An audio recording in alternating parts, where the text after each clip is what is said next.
From Ann Arbor, Michigan, the Iowa Hawkeyes and the Michigan Wolverines in a Big Ten shootout.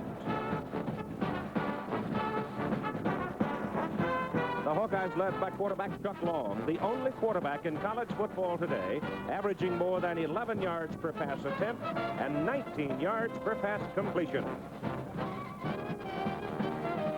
Rick Rogers, tailback, leads a Michigan ground game that averages right at 300 yards per game. Rogers himself averaging better than 5 yards a carry and has scored 8 touchdowns. NCAA college football. This ABC Sports exclusive is sponsored by Chevrolet, official U.S. cars and trucks of the 14th Olympic Winter Games. Chevrolet and you taking charge. By Texaco, who also brings you quality automotive products you can trust. By the Pabst Brewing Company, brewers of America's finest quality beer since 1844. And by Xerox, managing information around the office and around the world. On a cool, wet day at Michigan Stadium, Ann Arbor, the Iowa Hawkeyes from Iowa City coming onto the field and into this massive stadium with a record of 5-1, their only loss to Illinois. Their coach, Hayden Fry.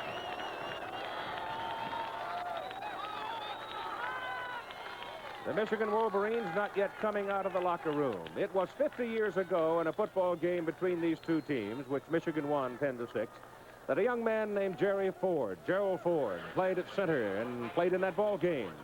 And handling the broadcast back to WHO in Des Moines for Iowa was a young man named Dutch Reagan, known as Dutch in those days.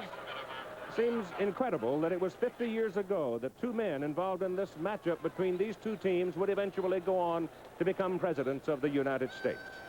For Frank Broyles, who is our analyst and commentator, I am quite sure there are no future presidents in this booth. There may be some on the field today, but it is a cold, wet day as these two teams get together. And we have a matchup of differing ideas on offense and a matchup of two startlingly different types of quarterbacks in Chuck Long and Steve Smith. Interestingly, the quarterbacks reflect the personality and style of the coaches. Hayden Fry is a finesse coach, and Chuck Long of Iowa is an artistic quarterback. And what really sticks out to me is the fact that he can throw those 15 and 20-yard deep passes that are so difficult to throw and hurt the defense so much. On the other hand, Bo Schembechler fans, he's a physical coach. He believes in defense and rushing the football, and it's essential that his quarterback be a runner. Steve Smith fits that personality because he's averaging over 6 yards per try. This is the Michigan team coming in. A roar starts the bill, and because of the bad weather, this may be one of the smallest crowds that any of us will have seen in many years here for the Michigan Wolverines, because it is quite cool, it is quite windy, and they're expecting it to rain most of the day. The Michigan record you see there, they lost by a point to Washington in Seattle, and worth noting perhaps that Steve Ballure, the Husky quarterback, caught him up pretty good with a forward pass. And if Chuck Long today, if Michigan, for example, Frank, decides to stunt and blitz a lot and go after Chuck Long, they give him that intermediate zone, which accounts for the average he has on his passes. But now the greeting for the Wolverines at home.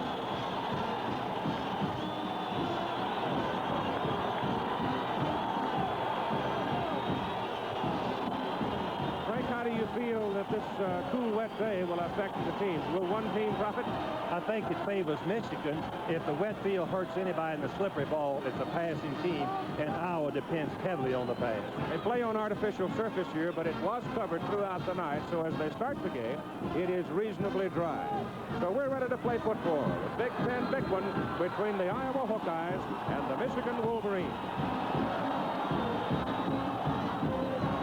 Quarterbacks that will be so much a part of this story as it evolves here in Ann Arbor, Michigan this afternoon. Lanky Chuck Long, big fellow, very patient. Steve Smith, shorter, stocky, tough, sticks his head down and will run at you. Long is the only quarterback, as we noted, to average more than 10 yards per attempt, 11.2. That is quite remarkable, but borne out primarily of the fact that they give him the intermediate zone sometimes. And of course, Smith is averaging 6'4" passing, 6'2" running. He's a tough competitor. The Michigan Wolverines will kick off to the Iowa Hawkeyes, and doing the kicking will be Ted Schlope. Receiving the football for the Hawkeyes, wearing the white shirts, will be Ronnie Harmon and Robert Smith. Harmon is a wide receiver, number 31. He's actually a wingback. And Robert Smith is a freshman who broke a big one last week for the Hawkeyes against the Purdue Boilermakers. Slopey is a senior, 5'10", 165 pounds, has a good leg. So we're ready to play football. Two teams out here ready to go, and Slopey, you see, is a barefooter. But it's not that cold today. It's in the high 50s. Here's a high hanging kick, and it is taken by Herman, a yard deep in the end zone, and Ronnie looking for a little bit of a hole. And he'd been better off if he'd let that ball die down there, because Michigan coverage is always good. They stop him at the 11. Long will pull the trigger for him out of Wheaton, Illinois. Owen Gill told me yesterday he weighs 220 pounds and he is healthy. Norm Granger weighs about the same, stocky fellow, but very strong. And Ronnie Harmon is a will-o'-the-wisp fellow who can flat fly when he gets outside. The craftsman in the receiving corps is David Moritz. He works the sideline patterns so very well. So the Iowa Hawkeyes and the Hayden Fry will come out here. First down at their own 11-yard line, and that is not a very good spot to be starting. The wind is gusting and swirling around inside this huge oval. They have three wide receivers. They hand the ball off to the fullback, Norm Granger, and Granger picks up about 2. Up front, Jonathan Hayes is a tight end and sometimes linebacker, 6'5". John Alt, 275-pound tackle. Tim Hanna is a 265-pound guard. Hilgenberg, Joel weighs in at 250 at center, but a lot of Hilgenbergs play at Iowa. John Reltz weighs at 265, and Joe Lavellis at 280. So it is a very big offensive line the Hawkeyes put on the field. Ball at second down at about 8.5 from just outside the 12. Give this ball to Gill, and Owen Gill cuts it back across the 15 to the 19 as Michigan comes out with DeFilly, Sensich, Brooks, linebackers of Rose, Lyles, Reinhold, Mallory. The secondary, which will be tested today, of Lott, Cochran, Cooper, and Gant. And it is third down and 3 now as they put Gill down at the 18. Iowa has started very conservatively from your 10-yard line, first series. Don't do anything fancy. Well, he's got Moritz wide and Brohammer wide on one side, but he stays on the ground to Gill, and Gill behind the offensive line surge is not able to reach the first down. He is going to be held up and stopped maybe a yard short of it. He had to get to the 21, and so the Hawkeyes now will send in the punting team. Keith, it was a good call by the Michigan defense. They moved right into an 8-man front, expecting Iowa to stay conservative during this first series. Iowa punting the football. Evan Cooper is back to receive it for the Michigan Wolverines. It is a very poor kick. A very poor kick by Tom Nickel, and it rolls back down the field, and Michigan will get its first possession at the Iowa 29-yard line. So the ball explodes in the face of Nickel. Steve Smith now comes on with the offensive unit, with Rick Rogers averaging better than 5 yards a carry at tailback. Eddie Garrett will be the fullback, only a sophomore, but an improving blocker all the time. Vince Veen is the speedster out of the flanker spot, and they line up with a pair of tight ends for this first defensive series. So here's Michigan. The ball, let's call it on the 30. It's much closer there, and they have a glorious opportunity here in their first offensive possession. They go to the fullback. There's a hole for him over the left side. Eddie Garrett, 215-pound sophomore out of Milwaukee, running behind Jared Dioro and Clay Miller. Sim Nelson is one of the tight ends, 6'2", 240. Clay Miller is a tackle at 270, big guy. Jared Dioro, 245. That's where the play went a moment ago. Tom Dixon, the fine center, at 250. Stephon Humphreys, 255, an All-American guard. And Doug James at 255 at tackle. Milt Carthens, the other tight end, 6'3", and 265. Nothing fancy here for Michigan, probably. Yeah, the fanciest thing you might see would be the quarterback keeping it, but he goes to Rick Rogers, and certainly nothing fancy about that. It's just power blocking left side, and Rogers runs for a first down. The Iowa defense lines up with Wankett, Hufford, Peterson, Little, Hooks, Hedgeman, and Station. The defensive secondary, Hunter, Trier, Stoops, and Mitchell.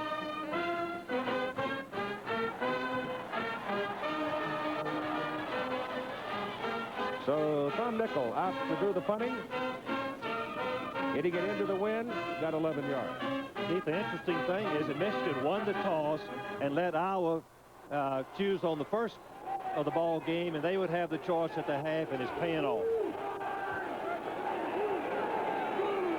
It's a first down inside the 20 at the 19 for the Wolverines as Smith steps back and pitches it to Rogers and in to make a fine defensive play for the Iowa Hawkeyes. Greer, number 29, stepped up into the slot, and he whacked him hard, getting help from Mike Hooks. It was Hooks, actually, that number 91, playing at defensive end, that stepped in there and whaled him. So there's a loss back to the 22. Bo loves to run the option play. Smith is good at going down the line and pitching, but they should have kept that one and turned inside of Hooks, the defensive end. It is second down and 13 now for Michigan, back on the 22. Smith's got it, up and right, puts it in the air, throws it short, throws it behind his man. Penalty flag is down on the field. The intended receiver, the tight end, number 95, Sim Nelson, out of Fort Wayne, Indiana. Keith, it could be the lineman downfield. I thought that's what it was. That's what it was. Play action passes, which takes a lot of time. Sometimes the linemen do go downfield beyond the ball where it was snapped, the line of scrimmage. So referee Jim Kimmerling, Frank Strocha, Richard Weiler, Ron Winter, Bob Moore, Mike Sheehan, and Jim Sherlock, your officiating team. And Jim will define it for you just as soon as he's faced it off. Keith, this is the second conference, as we look at Hayden Fry, that uses 7 officials in each game. Ineligible receiver downfield, loss of down on the offense, third down. So Michigan sitting there, they're almost back to where they started in this possession. They started just inside the 30, had a first down, but now they get a quarterback, they get the tailback hit behind the line, and then as the quarterback rolled out, they get a penalty call. So a 5-yard penalty and a 3-yard loss on a running play, and they're backing up. They're about 50% on their third down conversion so far this season. Smith's quick drop, works out like a quarterback draw and gets it back down to about the 20. The ball is in the center of the field, and undoubtedly we'll see the kicking team coming on. It was a quarterback draw, a planned play where the Smith drops back, lets the blocking develop as if it's a pass, and then tries to break right up the middle. He was keeping the ball in position for the field goal in case he didn't make the first down. Bob Bergeron will try the field goal. It'll be from 37 yards out of the hold of Dan Decker, a sophomore quarterback, and Larry Sweeney will do the snapping. He's 6 out of 6 so far this season from 37 yards. It's good. At 10 minutes and 33 seconds to play in the first quarter, Iowa gave them an opportunity, and Michigan comes away with 3. Well, as you look at the stadium, which seats over 101,000, you certainly can't accuse Michigan football fans of being sissy, can you? They're out here in rather tacky weather. It's cool, it's raining, and they're still coming in. Obviously, traffic was a little slower this morning than normal, but they may very well go over 100,000. The tickets are sold. We know that for a fact. It'll be a 51st consecutive time. That kickoff turned almost into a spiral and was sailing through the end zone. So it'll be Iowa coming out to its 20. They would have been better to perhaps done that on the first kickoff. Here's a rundown of your top 10 going into play today, and only one of the top 10 being idle. That's number 3, North Carolina. So the opposition, a lot of folks talking about that Florida-East Carolina matchup because East Carolina's been, they've been tough this year. And, of course, SMU, Texas, Michigan, Iowa. Those 2 games will have a great deal of bearing on conference championships.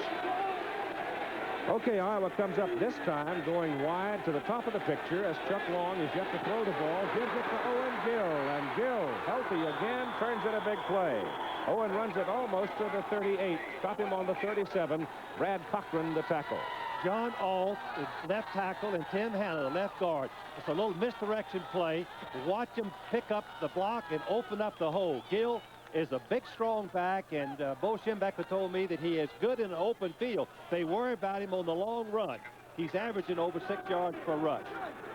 Bo worries a lot about the fact that he hasn't played a team this year that had the power to lay their ears back and just pound at you. We think that Iowa might have the power. Here comes the blitz.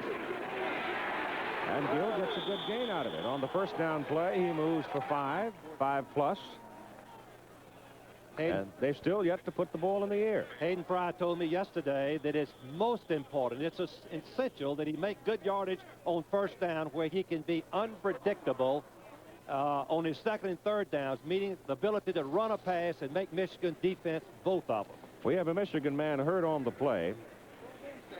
So it would, is it an Iowa man? I can't see. It's an Iowa man. Jonathan Hayes, the defensive end.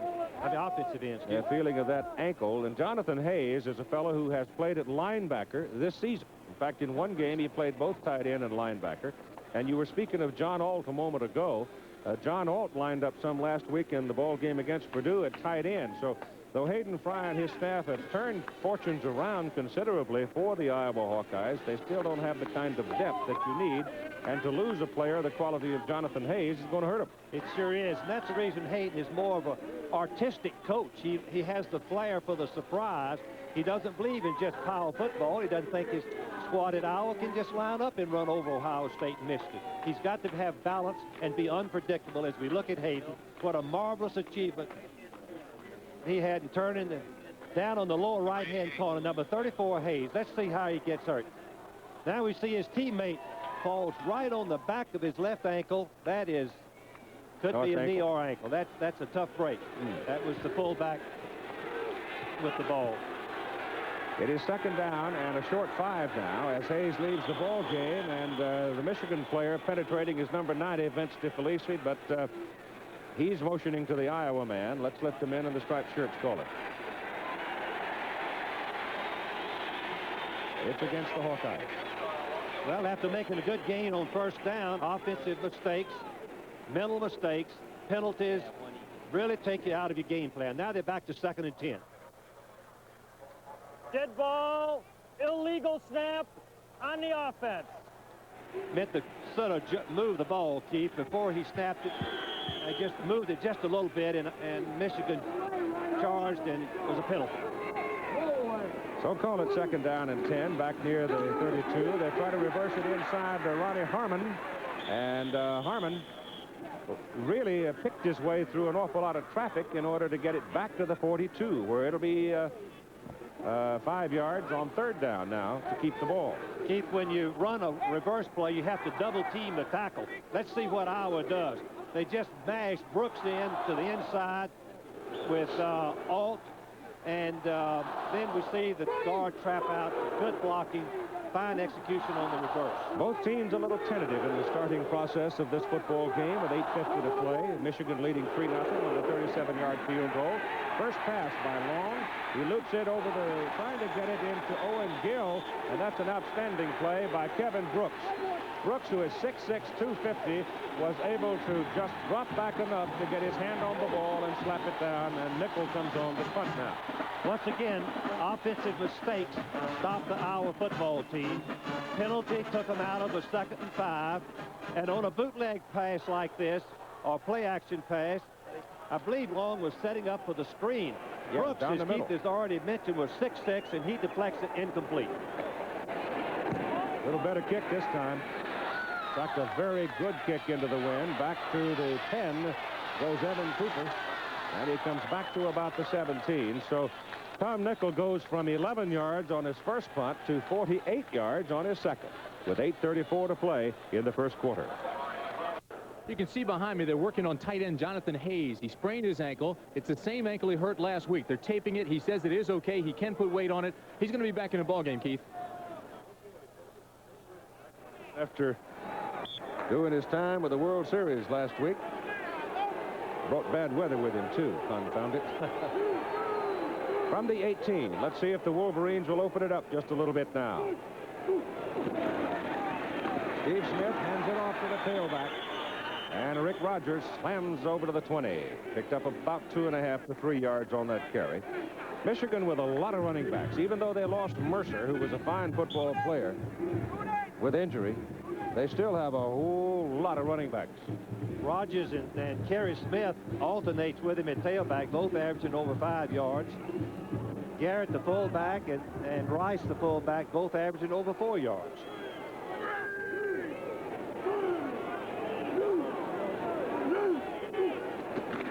On second down and about 7.5, they give it to the man up front, Eddie Garrett, the fullback. Garrett backed up by Dan Rice, and they're both developing sophomores. Hayden Fry prowling the sidelines. Hayden came off the win against Ohio State at home after Ohio State had played Oklahoma, and he beat the Buckeyes over there. And he felt, my goodness, maybe we're going to have it rolling. They go right against Illinois the next week and got shut down 33-0. Hayden told me that his team just really hadn't learned to accept success yet, how to play hard when you are successful. It will take a little while to develop that characteristic. Third down, and it's about 3 to keep it. Steve Smith turns in the middle with it, and he's got it. Very good offensive line surge that time. You see Larry Station, number 36. Now, I've not called his name yet today, but you'll hear about him. He is a sophomore linebacker.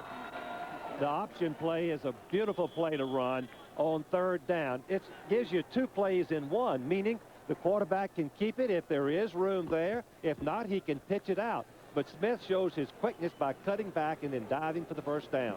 Just over the 30 for the Wolverines, leading 3-0, and Smith back to throw. Now he rolls it out. He throws it short, and the ball looked to me like it was caught clean. It was caught by Sim Nelson. Nelson at 6'2", 240, a junior out of Fort Wayne, is listed and plays at tight end. But he is a very quick, elusive tight end. If we look at the Michigan offensive records nationally, even though we think of Michigan defensively, they're third in NCAA in rushing, and also in they've made 2,900 yards, 292 yards, per game. Second down and 3.5.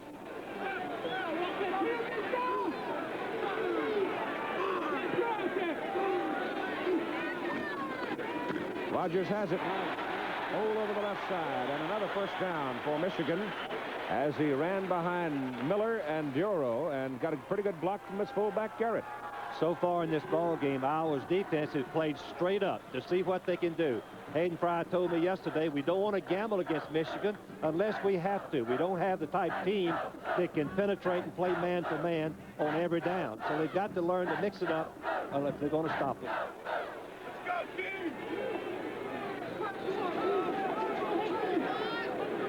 Michigan going to a double wide set, and that opens some creases in that secondary, and the line gives Rick Rogers another big hole over the left side.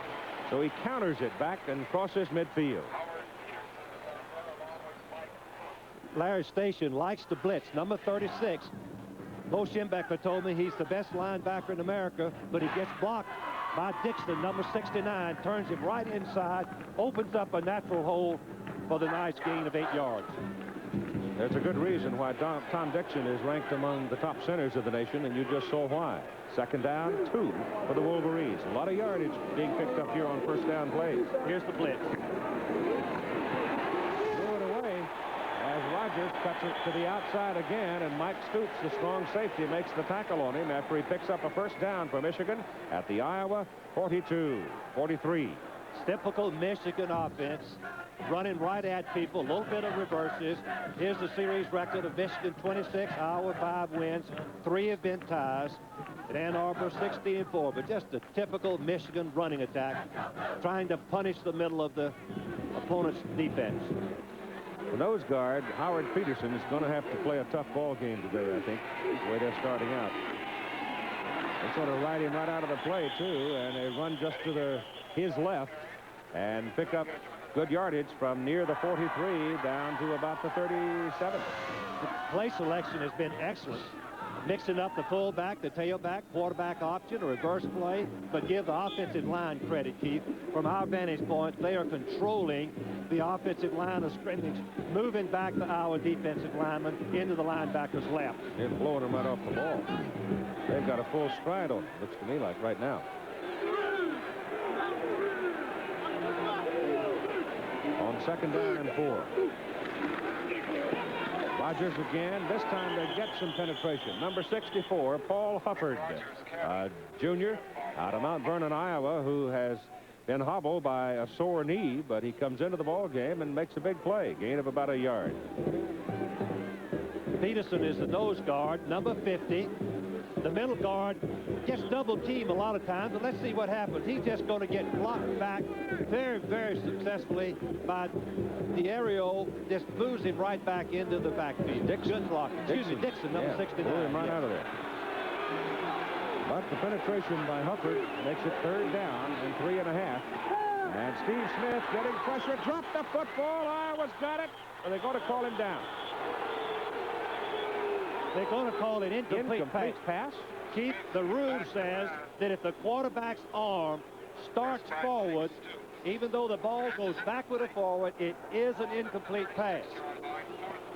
So I believe that Smith had his arm up. You'd be the judge at home. If his arm starts forward, there the arm starts forward, it's an incomplete pass, even though the ball fell out of his hand. That's what the rule book says now. It's a matter of judgment. Let's see it from this angle. His arm is extended and starts forward. He was pumping. He wasn't trying to throw it. It's a 54-yard field goal by Slopey. No, it's Bergeron. Excuse me. Bergeron. Not quite. Not quite enough from 54 yards. So the Iowa Hawkeyes, after having the Michigan offensive front handle them for quite some time, bow their neck and they stop them. Who makes another look at a key play in that Michigan possession? Keith, the referee is behind the quarterback, and as he probably sees the play, it's his judgment call. When his arm started forward, that is the key that he goes by. Although looking at it again, the ball was still in Smith's hand and fell out. Would you agree with that? I would. But then I'm not down there trying to do what he's trying to do. And the referee is behind the quarterback. I don't believe he could see that. I think he was blocked out by the body of Smith. From the 36, Iowa takes over, 1st down with 3:13 to play in the 1st quarter, and Michigan leading by a score of 3-0, and the ball is given off to Owen Gill. And Gill up to about the 39. Here's what the Iowa coach Hayden Fry has to say about his quarterback Chuck Long. Probably has more poise than any quarterback I've ever been associated with, and a lot of great quarterbacks in that line at Arkansas, Baylor, SMU, and North Texas. He's a very gifted young man, very intelligent, very strong, got a very, very quick release of the football. And comes from Wheaton, Illinois. There was another fellow who came out of Wheaton a few years ago that made a lot of noise in college football and pro, for that matter. His name, Red Grange. On 2nd down and 7. Long's pass, looped out to Gill. Head up he goes, and he's hit, but twists his body upfield to the 43. Carlton Rose, the outside linebacker, took him on, and it was a pretty good match. When you think of Michigan defense, you think the bend and not break concept, keeping every running play inside and every pass in front, make them go by bits and pieces, nothing big. That's what made Michigan defense famous. 2 minutes to go now in the 1st quarter of play. Michigan leading 3-0. Iowa sitting with the ball, 3rd down, 3, just short of their own 43. Spread formation by Iowa. Granger, the lone remaining back.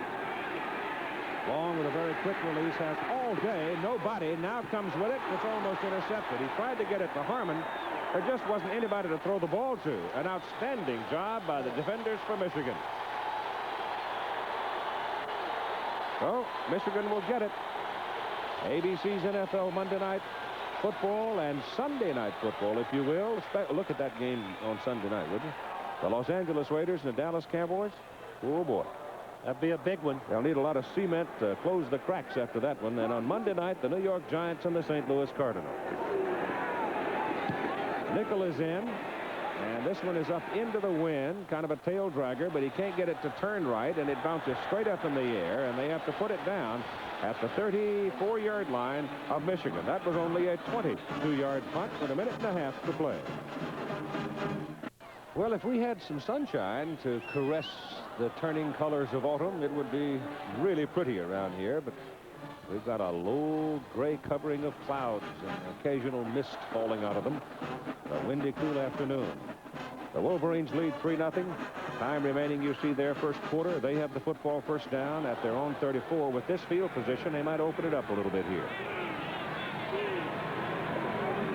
So the running game has been quite successful, and they're going to stay with it for a while. Send the fullback, Garrett, into the middle. Here's a call on Larry Station for the tackle. Number 36 leads the team in tackles. He diagnoses the play, and then he attacks the running play. Linebackers that have that knack and quickness to go through the line and make the play are sensational players, and that's what everyone says of Larry Station, just a sophomore, number 36. Got a minute to go now in the first quarter. Gain of about 3.5 on that carry. Second down for Michigan. Rogers, the tailback, has the ball, finds a big hole again, and he's got a first down. Boy, they are carving up the middle, aren't they? That left side of the offensive front for Michigan, consisting of Dixon, the center, Dioro as a strong guard, and Miller, the tackle. And Humphreys, the other guard. Boy, I tell you, they'll knock your hat off. Well, Michigan believes in the run, and this is their style of game. Rush 14, pass 2. Run to the left 9 times, once up the middle, and 4 to the right. Iowa has not been able to get any penetration to slow the running back down. First down, Michigan at the 46. He can't. He can't. Okay, let's get Smith keeps the football. Steve Smith turns the corner, goes for a first down. He gets the football down near the 41 of Iowa before Devon Mitchell can bring him down. The option play, fans, is 2 plays in 1. After the fake to the fullback Garrett, then he has the choice to keep or pitch. If the defensive end takes the pitch back, which happened on this occasion, you see the gaping hole that Smith has. He gets a good spot from Bean downfield. No, it's Mark Ray downfield for a first down. At the Iowa 41. This will be the last snap of the first quarter, if they get it off. And they do. That's the fullback, Garrett. Right in behind Stephon Humphreys and Doug James this time, and he picks up about 3 yards. And so the Michigan defense has 10 consecutive scoreless quarters. A little rehearsal for Halloween. Looks like somebody's cousin. We go to the second quarter of play with Michigan leading 3-0, and Michigan now on a move downfield. Second down, a little over 5.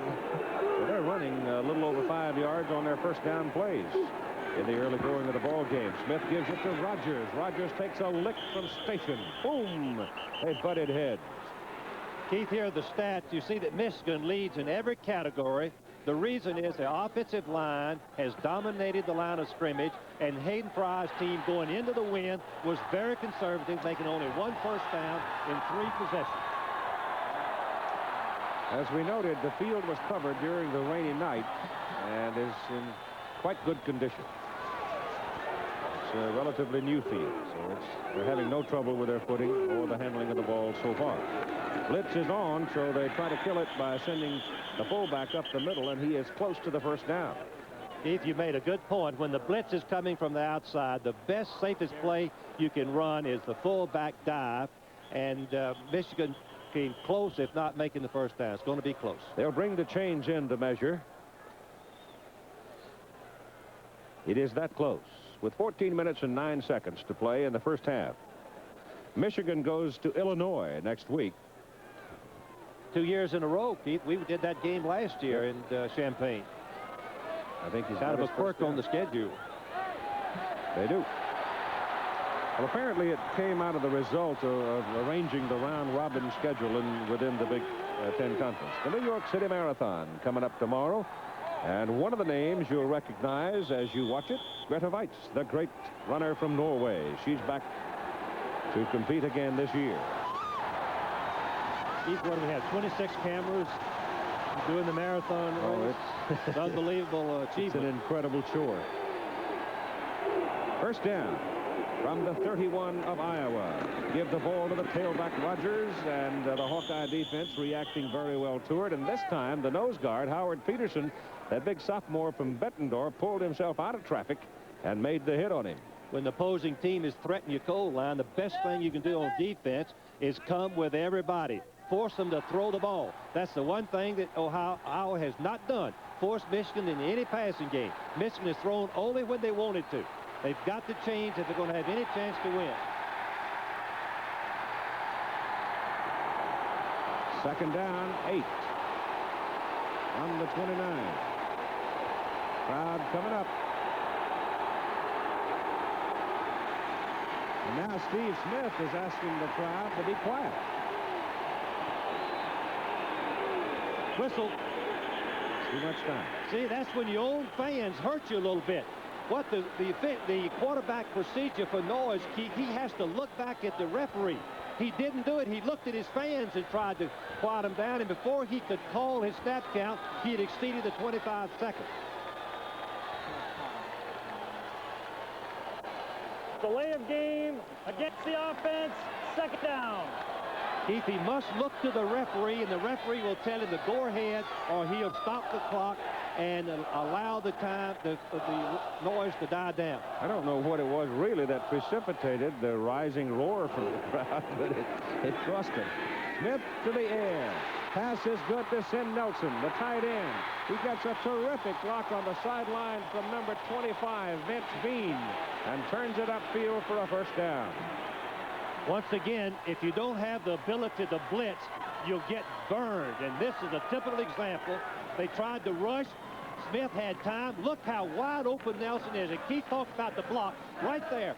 The flank of Bean came back and wiped off the strong safety. Watch Bean make his block. This is a good receiver. Michigan receivers are blockers as well as catching the ball. Good execution. Block him high. Protected. Nelson goes down for the first down. And it's a first down just inside the Iowa 20. Michigan leading 3-0, and Smith gives to Rogers, and Rogers up the middle he goes across the 10. First down and goal to go, Michigan.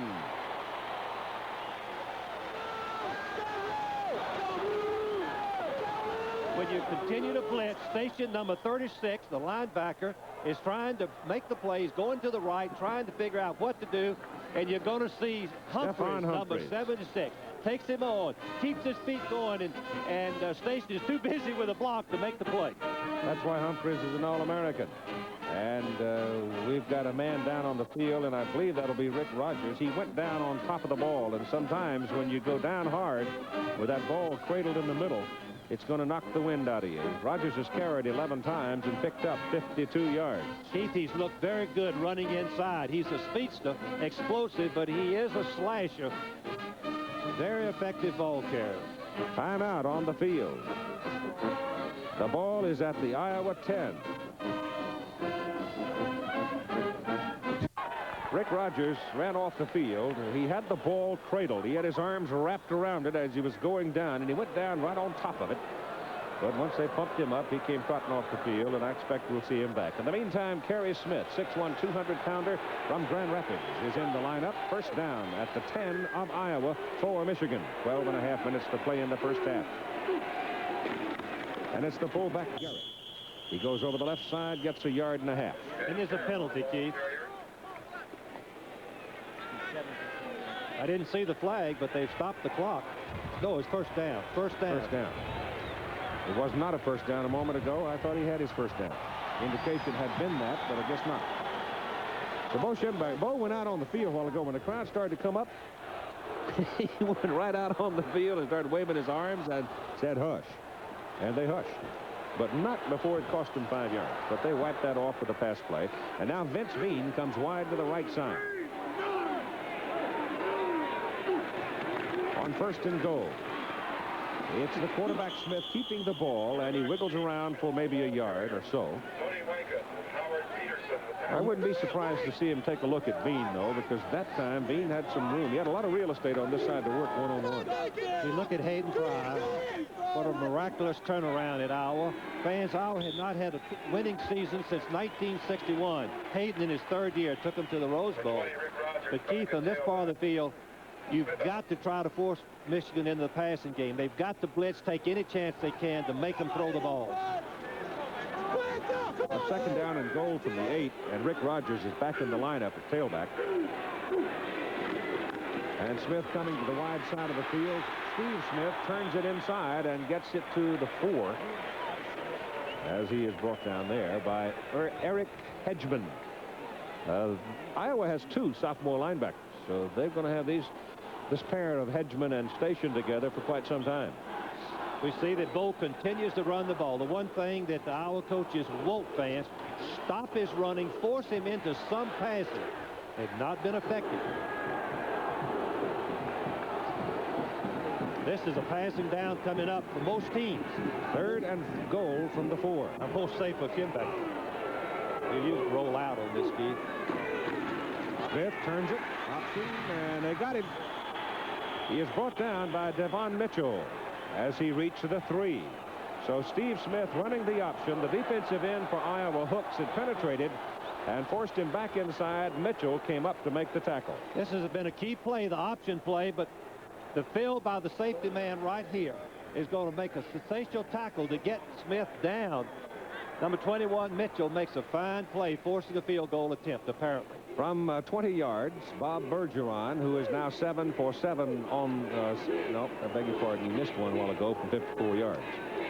So he's 7 out of 8. He's got this one up well and inside the uprights. So at 10 minutes and 5 seconds to play in the first half here at Ann Arbor, Michigan on 2 field goals leads Iowa 6-0. I hope that's a wig. That's sort of the way I looked when I got up this morning.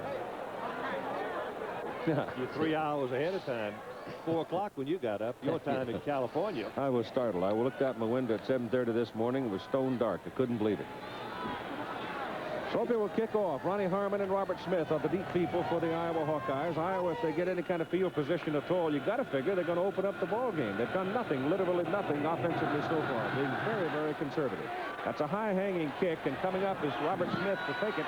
He's the speedster, the freshman out of Dallas, but he can find no place to run to, but he does give them pretty good field position by reaching the 25. Keith, to continue on the points you're making about being conservative, and judging Hayden Fry, who calls the plays himself from the sideline, I believe that Hayden was conservative going into the wind, waiting until he got the wind to his back where he could throw those 15 and 20-yard passes that he's been so successful with in earlier games. Hayden Fry was a quarterback at Baylor. His coach, Frank Broyles. He was my first quarterback, fans, the first young man I had the privilege of coaching. He was a good one. All right, they hand the ball off inside, and they break the play pretty well with Granger trying to slide off the corner. He gets about 3 or so, and there's a penalty flag down. Well, we had some pulling guards, and sometimes the guard a little bit anxious to pull out and block the end on the reverse play. No, it's holding. Oh, that hurts Iowa. They were stopped on the 3 possessions in the first quarter. One time they were stopped by a penalty. Let's see if we can pick up the holding there. Number 52, I guess, is the man that's doing the holding. No, being held. Being held, I'm sorry. Tim Hanna, who's doing the holding. Tim Hanna, number 55. Yeah. Well, if you're going to do it, right? Brooks had an offensive charge. That's what confused me. He had his back straight, charging out right across the defense. Ball comes back to the 15-yard line on the 10-yard penalty, and here we go with first down and 20. Michigan a double teaming their wide receivers. They stay with the ground game, and Granger. When you look at Norm, you say, well, he weighs 220 pounds. Where? Well, you look at his hips and his legs. He has enormous legs, big thighs, strong. That's what makes good runners, those big thighs. The great ones, Earl Campbell had a 30-inch thigh. I bet Herschel Walker was probably 28 or 29. There they are, number 26, as Keith was describing for us. Ball is out on the 21 now. He picked up 6 on that carry. And it's second down, 14 with 9:05. Double covering both wide receivers. That gives him his tight end, which is in the intermediate zone, and that's at 15-yard mark. And Chuck Long back to throw it. Has plenty of time. Again, he has nobody to throw to. He has good mobility, and finally he gets his pass away, and it is caught upfield, but not enough for the first down. A pickup of about 5 yards on the play as Ronnie Harmon came back to his quarterback to get the ball. Once again, the Michigan secondary had rather play a defend zone 3 deep double cover, rushing 3 or 4 than anything else. They're not a good blitzing team. They played what they do best and were successful doing it. Run that by me one more time. A 3 deep double zone what? double cover the wide receivers. They dropped the end and the linebacker to double cover, put 2 men on each wide receiver in a 3-deep lineman. I know a lady in Sherman Oaks that might not understand that. A little complicated for me. It's third down at about 10 and a half or so. And Long almost has to throw. He's rolling out. He has good mobility, as I said, and hits his man right on the money. That was a pass for a right-hander running to his left. He had plenty of zip on it, and he drilled Bill Brohammer with it. First down, Iowa. The safest pass in football on this part of the field, roll towards the receiver. You can see what's happening. You've got the receiver out in front of you. Brohammer's open. The ball's right on target for a very critical, crucial first down. Let's see how Brohammer gets open. Make the defensive back think deep. Michigan's going to keep everything in front of them. They do on this occasion and allow the first down. Too much cushion by the defensive quarterback. Just under 8 minutes to go now. It's 6-0 Michigan, leading on 2 field goals, and Long again gets his pass away. It's down the middle, and number 14 playing center field, Tony Gant, the free safety, had a shot at that one, but he couldn't quite get to it. That's the old problem when you take it deep down the middle. If you don't hit your man, you're probably going to throw it right into the hands of the safety. Keith, you're exactly right. Moritz is wide open, and Long has been throwing these passes without interceptions, only 3 for the season. You can see how wide open he is, but for some reason the wind elevated the ball a little bit, and it's just over the outstretched hands of Moritz, number 5, the receiver. David is 6 feet even and 185 pounds. Runs very good pattern. Second down and 10 for the Hawkeyes. Long gets it away, bounces in and out of the hands of Granger, the fullback. They were trying to set up a screen over there for Norm. And with the pounding hooves of number 90, Vince DeFelice, in his ears, Long threw it hard. When you throw a screen, you've got to look downfield. The quarterback has got to look away, try to entice the defensive men to rush. Long's doing a good job. He conceals it good to the last minute, but then, of course, goes right through the hands and bounces right out of Granger, number 26. So it is third down and 10 now for the Hawkeyes from their own 38. Many teams would blitz their defense on this occasion. I look for Michigan to continue to defend, rushing 3 or 4 men.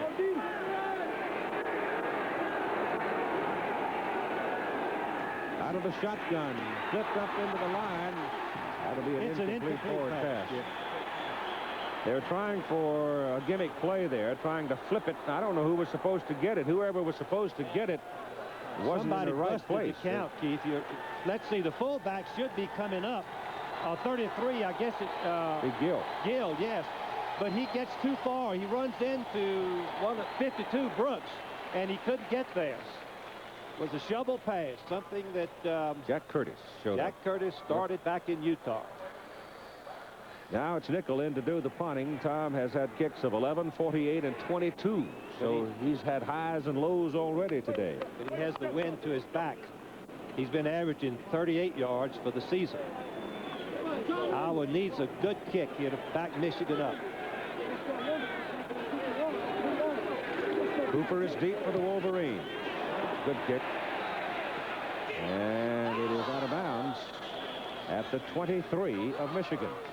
So at 7 minutes and 33 seconds to play in the first half, Michigan leading 6-0, and the Iowa offense yet to get on track. Michigan getting the ball back. Here's a comment from Coach Bo Schembechler about his quarterback, Steve Smith. He's going to get you 50 yards rushing a game. He's going to scramble out of there when you need him sometime. He's going to hit a key pass. As you know, he's had a little problem with his shoulder this year, and probably in a couple of games he wasn't throwing as well as he's capable of throwing. But at Washington, for example, and at Michigan State 2 weeks ago, he's very good. And we anticipate that he'll be good against Iowa. We think he'll have to be good because we'll have to mix it up against them. And the snap comes on first down from the Michigan 23. Steve Smith gives to Rick Rogers, who's been the workhorse of the ball game, and Rick is up across the 25 station. Makes the hit for Iowa. linebackers have to diagnose the play. That's the first thing that they do. Then they have to decide, am I going to attack the blocker? Who's going to make the block on me? And I have to be ready for him. And Station just shucks the blocker and moves over and makes the tackle. You know who he shucked? One of the best in the country, Stephon Humphreys. Humphreys, number 76. There he is, Larry Station from Omaha, Nebraska. Ball is at the 26. Gain of just about 3 on that carry. Second down.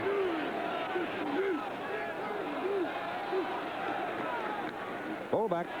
This time it's Dan Rice. Relieving Eddie Garrett at fullback. He's 225 pounds, a sophomore from Roxbury, Mass. USA and Bulgaria amateur boxing at 4 o'clock Eastern time today. This boxing program that we've got going in this country is a very good one right now, and I think it's going to provide us with an outstanding team for the 1984 Olympic Games. They've done very well in the international competition, and we have some young fellows who are doing very well in the World Cup over in Rome. The Bulgarians are always tough. We'll have a chance to see some young talent in that program. Kerry Smith and Dan Rice now are the setbacks for Michigan. They stay with the fullback. And Rice, who is a very quick hitter, gets the first down. Running right behind Humphreys and Dixon. Bo Schembachler told me yesterday they may be the 2 best football players on the team. It doesn't show up that way for the fans because they're blocking in the line. But the key yardage has been gained right over those 2 young men. You see that sign that says Schembachler for president, but I would remind you again, the precedent is for Dixon for president out of Michigan. And Keith referring to the center, which Jerry Ford played back in 33. From the 35, first down. Michigan just eating the clock up. Consuming time. That play will go nowhere. Good penetration on the right side of the line. You had Hooks and Station and number 64, Paul Hufford, involved in on the play for the Hawkeyes. There are 2 reasons why Michigan are being conservative. One, the offensive line is controlling the line of scrimmage and getting good blocks. Number 2, Steve Smith has a sore shoulder. Bo told me yesterday he may or may not be able to put some good stuff on the ball. So we just have to wait and see how effective Smith can be with his bruised shoulder.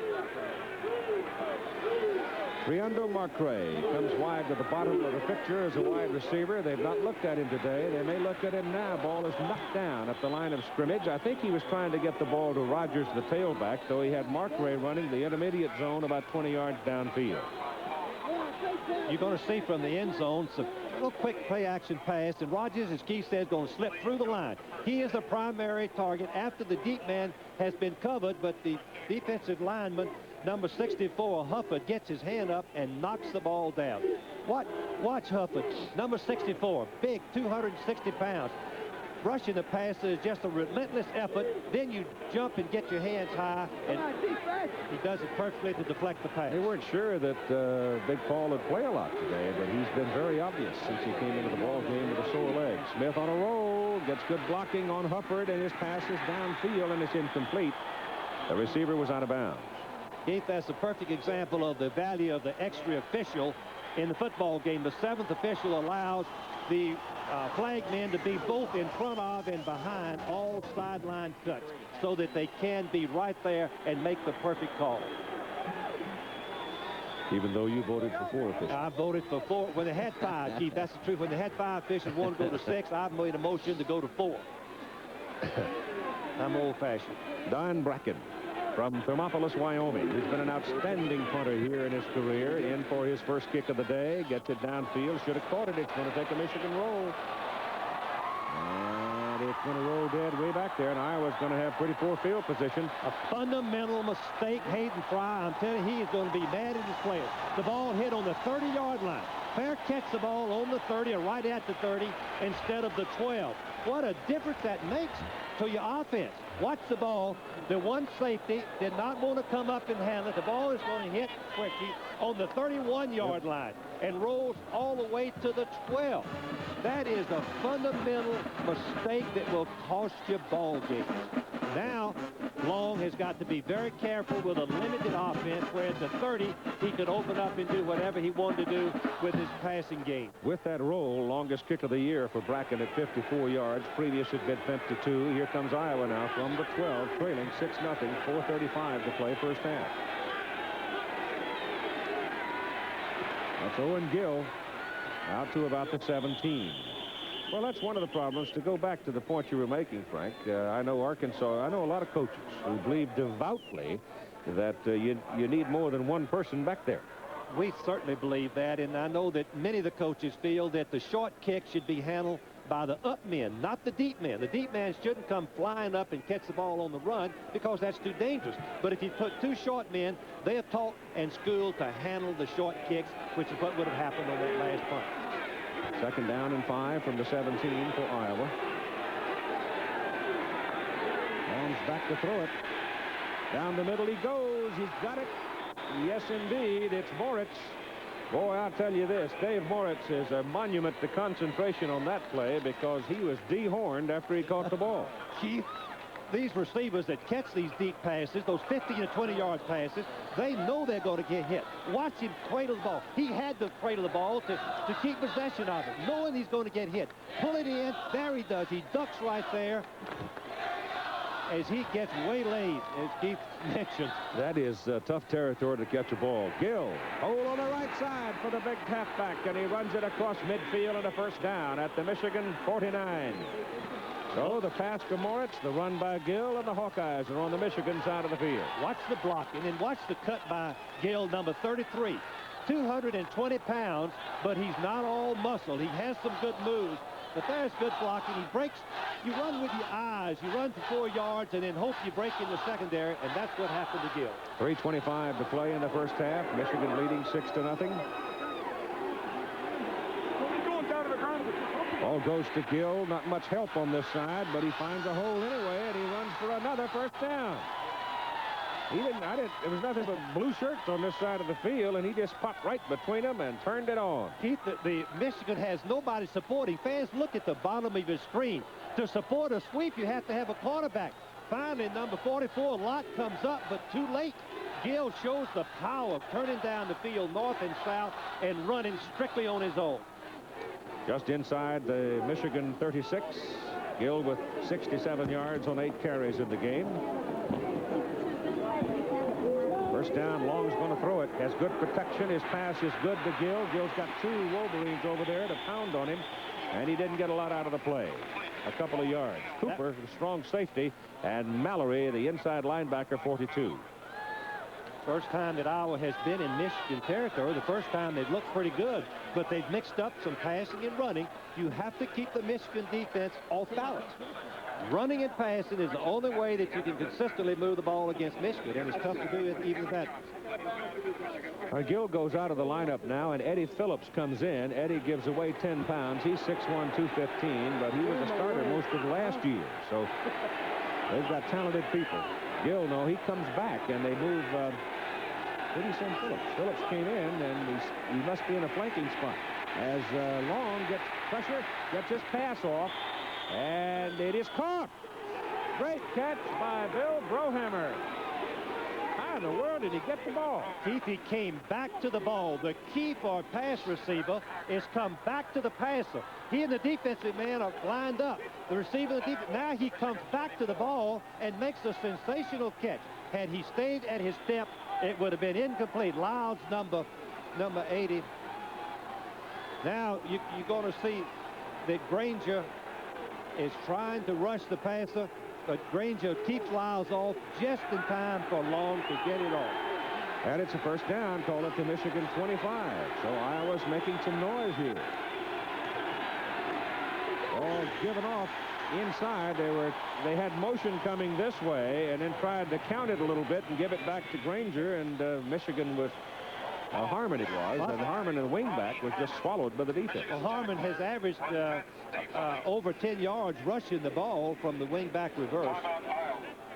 That's sort of a takeoff on that old counter play, isn't it? Yes, it is, Keith, off the wing tee. Minute and a half to play in the first half. Timeout.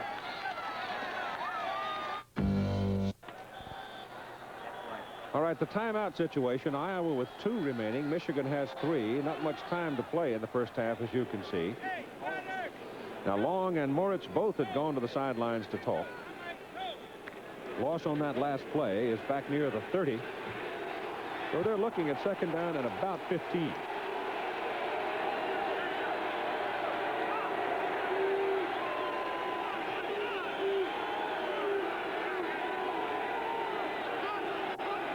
Here's the blitz, Steve. Penalty flag. Long's in trouble.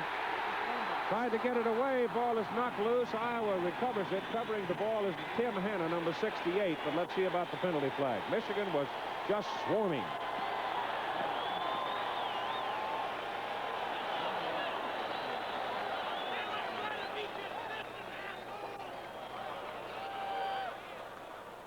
Calls against Iowa.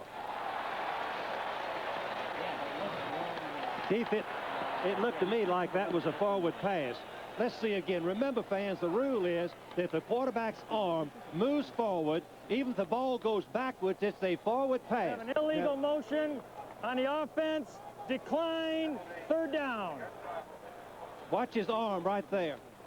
I believe his arm had started forward. No. No, Cooper. He tried to. Cooper, who was down, got up, and as Long was forced back into him, Cooper looked like he might have hit the ball as he was bringing it up.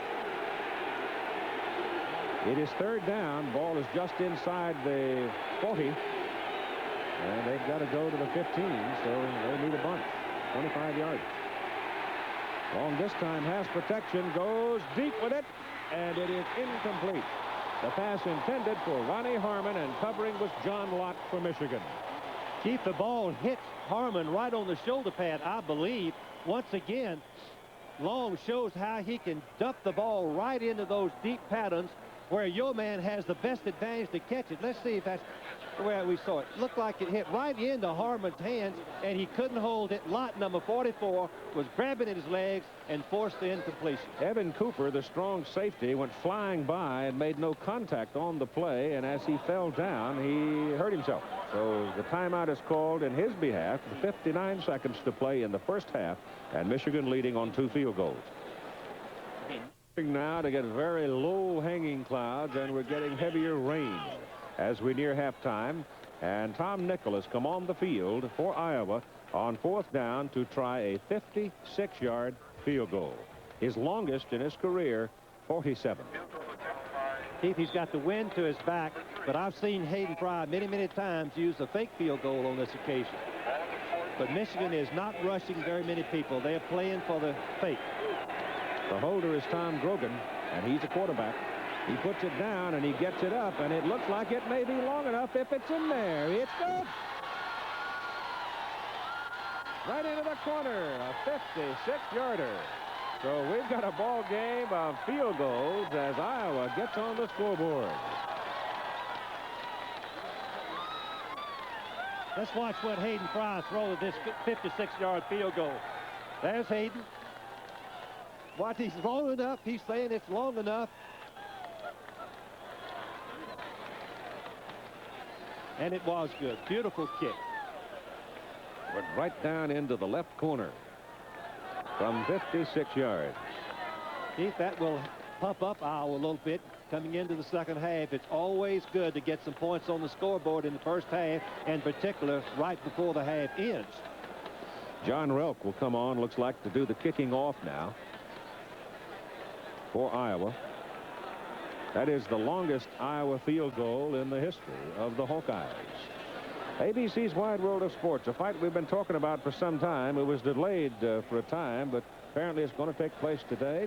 And they'll come out of San Vicente, Italy, with Eusebio Pedrosa, the WBA World Featherweight Champion, defending against Jose Caba. That's on ABC's Wide World of Sports today, along with the World Table Tennis Championships. Might be a pretty good little fight, because Caba's a tough youngster. And Pedrosa's toughness is well established.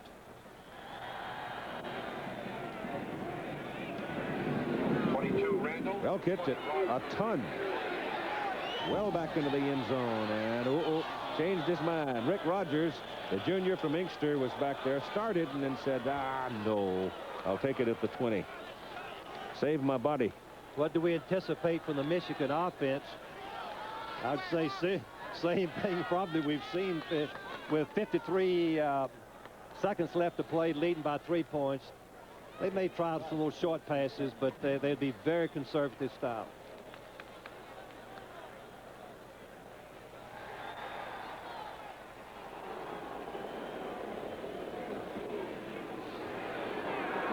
Dan Rice and Rick Rogers line up in the backfield for Michigan. And they give it to Rogers. And Hufford slowed him down. Fumble. Got some help from the other Hawkeyes, and the ball squirts around, looks like. He'd already blown the whistle Humphreys? dead, yes. Humphreys recovered it. You're right, Keith. No, he hadn't blown it dead. Humphreys No. jumped right on it. Up at the 22, 21. I don't know. You know, it's incredible about some people, some athletes just have a sense of everything that's going on. And Humphreys playing in that melee and along the line, he has that sense. Those are what we call winners, those intangible All-Americans, assets. too. Yes, and All-American. It's Kerry Smith, number 23, carrying the ball there. The clock is rolling along, and Iowa seems to have no interest in stopping it. And so the time will kick away. And as we hit halftime in a very important ball game in the Big Ten Conference, the Michigan Wolverines, on the strength of 2 field goals, lead Iowa 6-3. Iowa's coming on a 56-yard field goal by Tom Nickel.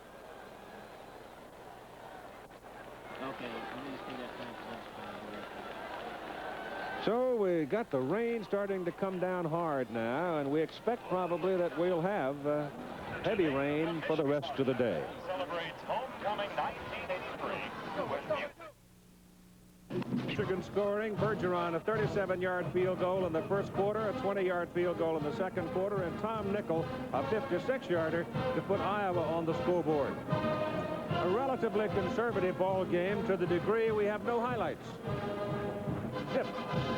That's the hottest thing I've ever heard of, Keith. But let me say this for the fans. We've had rain, we've had wind, and coaches are trained and programmed to go conservative. They feel like we'll let the other fellow make the mistake. We won't try to win with our offense. We'll win on their mistakes.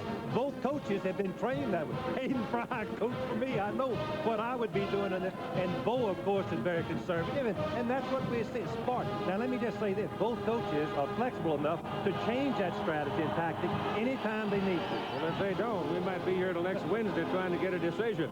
But I got to believe, now, Iowa played Purdue last week in a deluge. It rained hard, much harder than it's raining here, as a matter of fact. And Long had a pretty good day, and he voiced no concern yesterday in talking to him about playing under wet conditions. Keith, it has to be who your opponent is. And when Iowa was the big favorite, they could do anything they wanted to. Hayden Fry, in my judgment, is sparring around. He's waiting to see just how good he is against this Michigan team, can be. And now he's got his game plan set. He's either going to come out and open up, if that's what it takes, or he'll stay conservative, waiting to the fourth quarter before he opens up. But that's the trend of coaching. I hate to say it, but that's the way we think. Well, I'll tell you, having watched Bo Schembechler over the years, you make a mistake, he'll make you pay for it, and if he could get a touchdown or two, we'll see. Second half coming up. All right, for the start of the second half here in Ann Arbor, with Michigan leading Iowa 6-3. And you see the indication that Iowa will be kicking, Michigan receiving in the halftime statistics. You can see that Iowa has gained a little bit in the second quarter from 1 first down to 6, but both teams are very conservative. Iowa has been averaging 490 yards a game. They have 97 in the first half. Michigan has been averaging 409 yards per game, 147. Now let's go to Tim Brandt with Hayden Fry.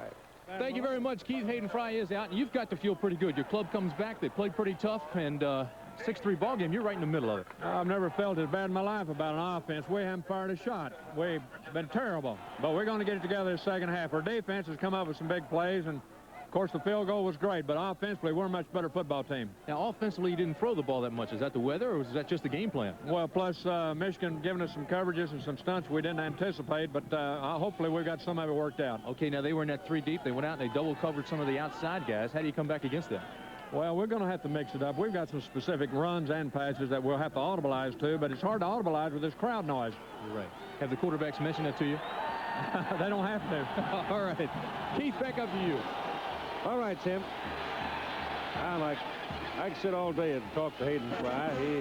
He ain't fired a shot yet. Oh, I like that. He made it very clear he's coming out this hash and open up with his football. He's flexible. He's sufficiently flexible to do anything he needs to do if the team could just pull it off.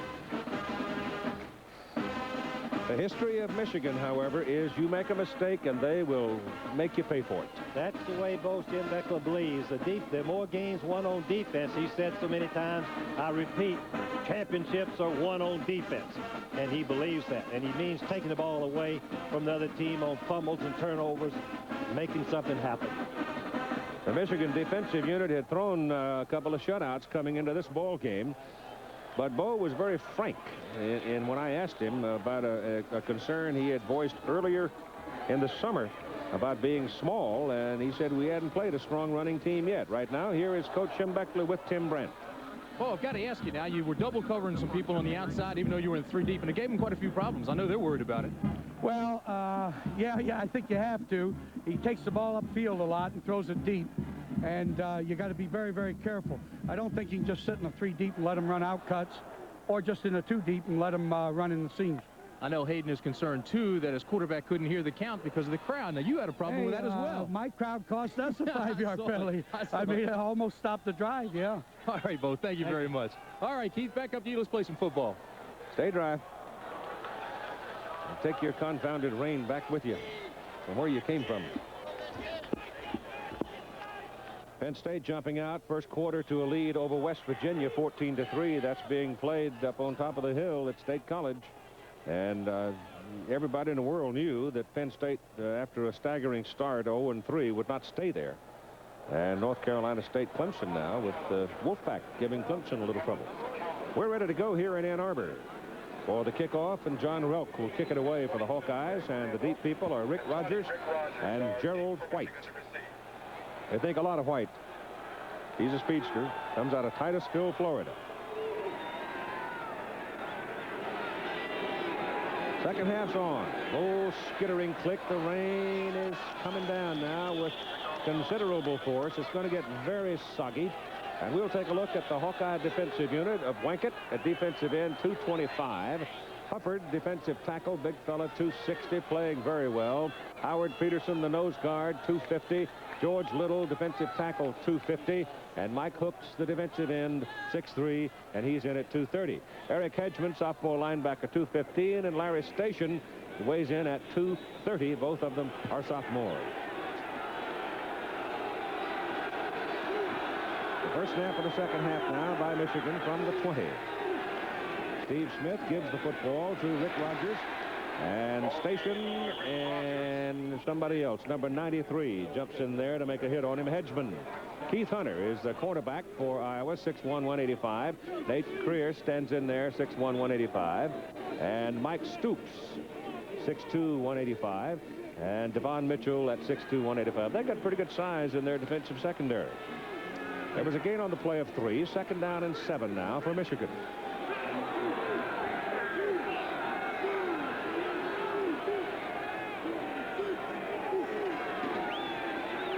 Rogers again comes to the outside, and again he got a good deal of help from this wide receiver, Vince Bean, who sealed off the corner man over there, and he turns it upfield for a first down.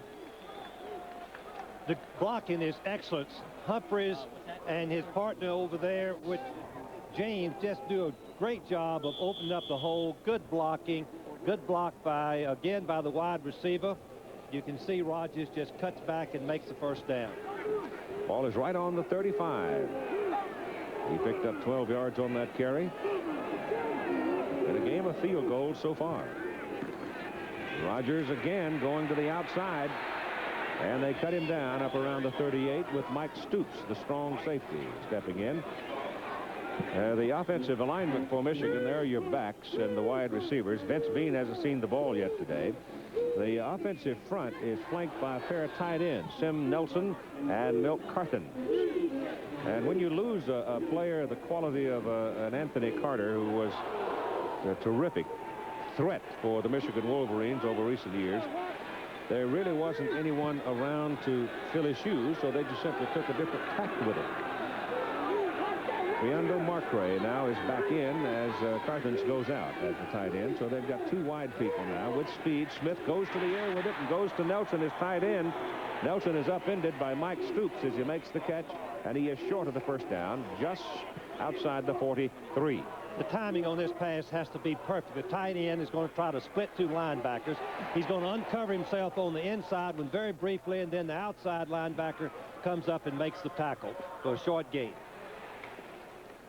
It is 3rd down and 2, and Kerry Smith replaces Rogers in the backfield. Sim Nelson has all 3 of the Michigan receptions in the ball game so far. They give it to the fullback, and the fullback, Eddie Garrett, finds daylight. And again, it's the middle of that line. Dixon, Humphreys, Diorio, and James, and Velourdos, who are really carving up the Iowa defensive front. It's a good cut. Excellent cut by Garrett as he cuts back in behind the center's block, picks up a block from Humphreys, and goes into the secondary.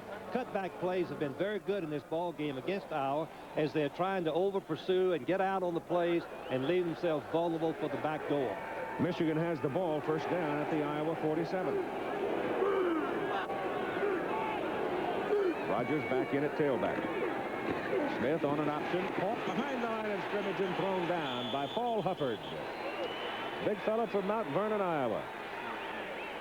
Keith, that's a sensational play by Hubbard. He read the blocking, and he was going to be trapped or hooked in by the off guard pulling. Watch the guard pulling from the left over there, and Hufford will not be blocked, and he gets penetration and makes the play. Diorio was the guard trying to make the block. Hufford has made 2 big plays on defense at a very critical time for the Iowa defense. Loss of 8 yards on the play. Move it back to the Michigan 45. There's your crowd count. I don't think that many came, but that many tickets were sold. Steve Smith has time, throws it down the middle, and he'll be lucky to get that one back. Hawley had a very good chance to pick it off. Mitchell had a very good chance to pick it off, and Sim Nelson was the intended receiver.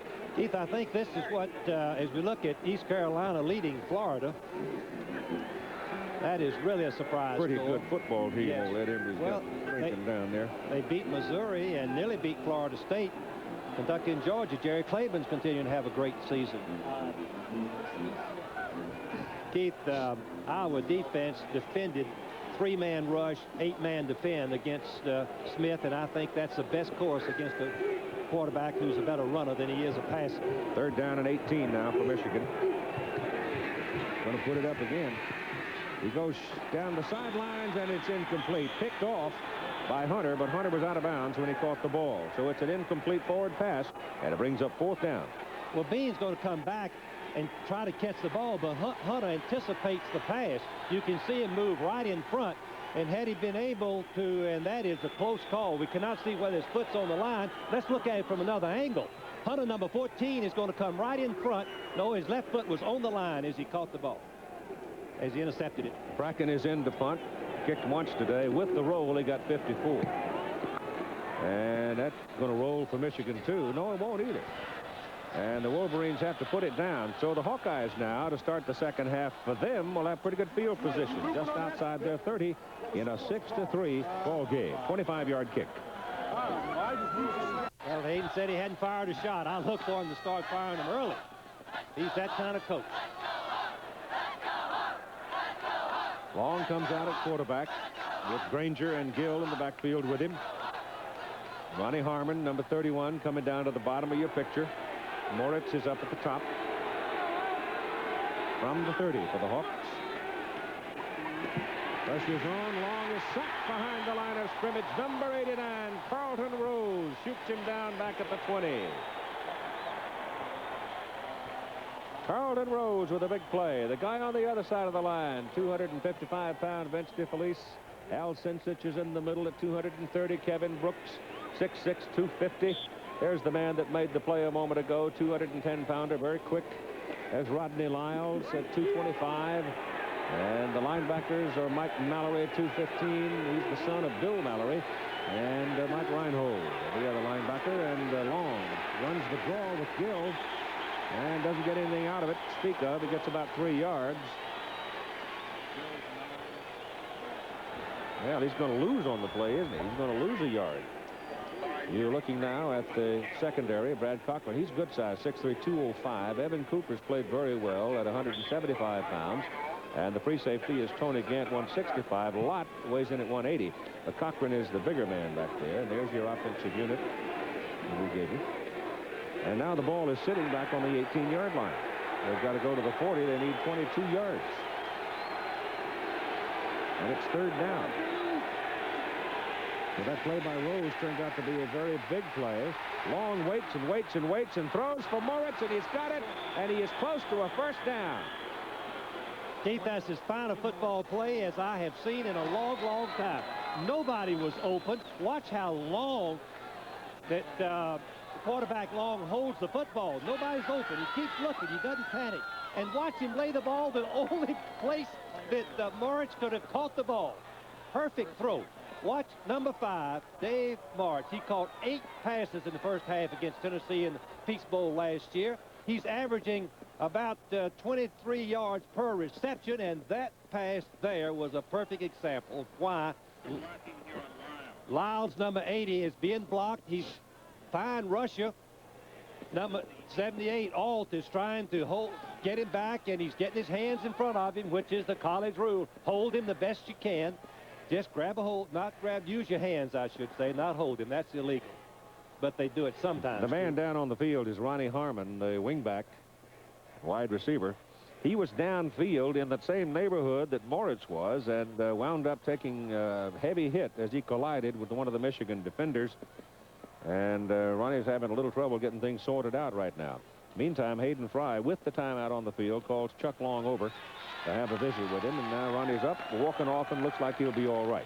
Keith, that was a gutty call, going deep in the middle on third down. What was it, 20 yards to go for 22. a first down? 22. And they make the first down with a sensational effort by the pass along and the receiver, Moritz. Ball is near the Iowa 41, first down for the Hawkeyes. On the ground, it is Granger, slanting over the right side near the 45 for about 4. They've sort of shuffled the rules on picking the team if they should wind up in a tie, and you could have a 3-way tie in the conference. And if there is a tie in the Big Ten, then the winner of the game between the two teams who should tie would represent the conference in head-to-head competition. East Carolina now has gone out to a 10-0 lead over Florida. So the Pirates are getting after the Gators. Second down and 6.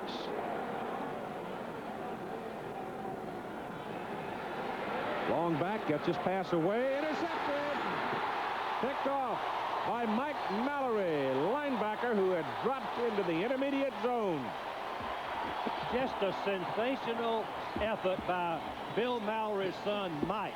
You can see that Harmon is going to be open, and Long is going to throw the ball to the outside, but from inside the pattern, that's where the linebacker makes the play. Watch him leave his feet. That's his 3rd interception of the year. And it is only the 4th time this season that Long has been intercepted. Michigan ball at their own 44. Well, the Daubers are sort of down on the Iowa side of the field after having Mallory make a great play and take the ball away from them after they had come back out of the hole to pick up the first down. Now the defense is out, lined up against Michigan as the Wolverines go on first down, give that ball to Garrett, the fullback, and once again, Garrett looking for Humphreys, goes pounding for yardage. Right now, let us check in with Jim Lampley. After falling behind 14-0, West Virginia is mounting a comeback at University Park. First a Woodside field goal, then this touchdown run for freshman Pat Randolph. Remarkable statistic, Strang has not thrown an incompletion in the game. He's 8 for 8. Hostetler 7 for 7. Back to you, Keith. Thank you, Jimmy. West Virginia goes against Miami next week, so that's a big ball game amongst the independents in the eastern part of the country. They'll play that one down in Miami. It's second down at about 5. And Rogers has got the first down and more. He just almost got loose and took off for the goal line. Mitchell was the only man that held him. Keith is just strictly running on his own. Watch the cut that Rogers makes. It doesn't look like there's a thing there, and all of a sudden, watch him lower that shoulder and cut back, and then he sidestepped the block right there, cuts back again, goes in the secondary for Mitchell, 21, brings him down. I mean, after Mitchell, there was nobody. Nobody. Been clear sailing. First down, ball is on the Iowa 42. Smith still got it. Passes away and could have been, and perhaps should have been, intercepted by Devon Mitchell. But right now, Steve Smith has stepped into the Michigan record book in another category. He is the all-time Michigan leader in pass attempts.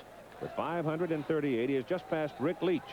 I saw Rick for the ball game today. He came by to say howdy. Of course, playing baseball now with the Detroit Tigers.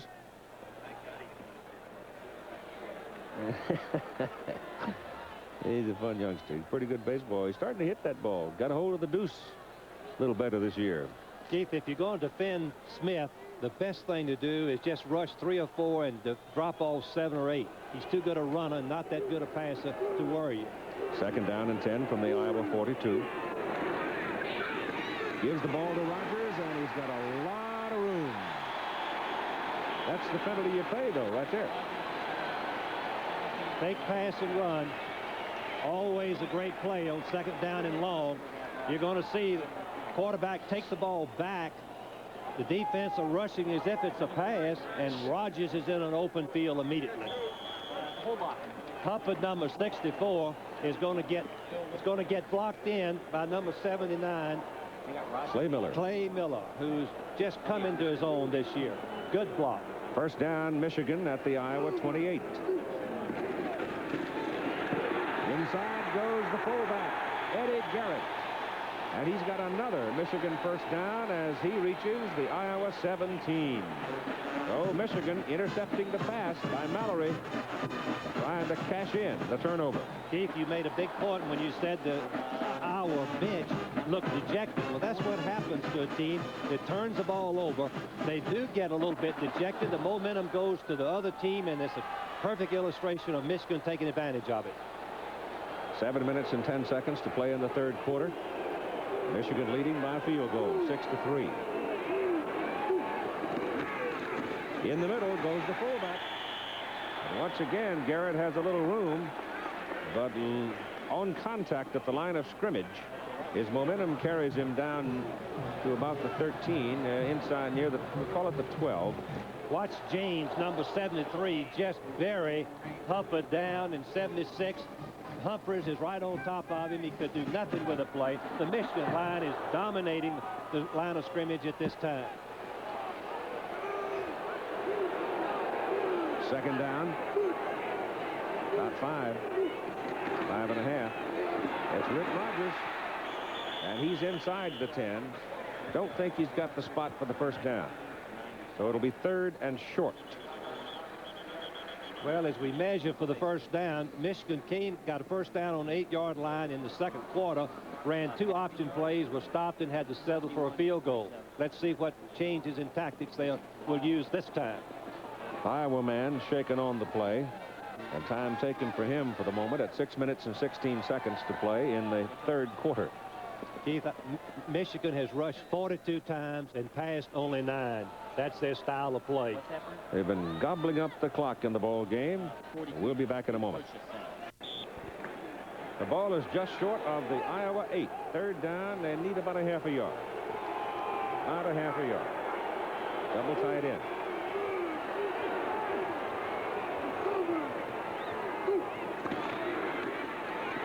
Rogers gets the first down. Cuts it to the 4. First down and goal to go, Michigan. That was a good call by Michigan. They put a man in motion across the backfield, making their force cornerback drop off, and then Rogers broke right to the outside and made the first down. Using your men and your people to force the defense to change on the goal line can be very effective. He's got Greg Armstrong in there now, a third fullback, and he's lined him up in the wing position. 220 pounders. So he's got all the blocking heft out there he can get. And that's Armstrong going in motion.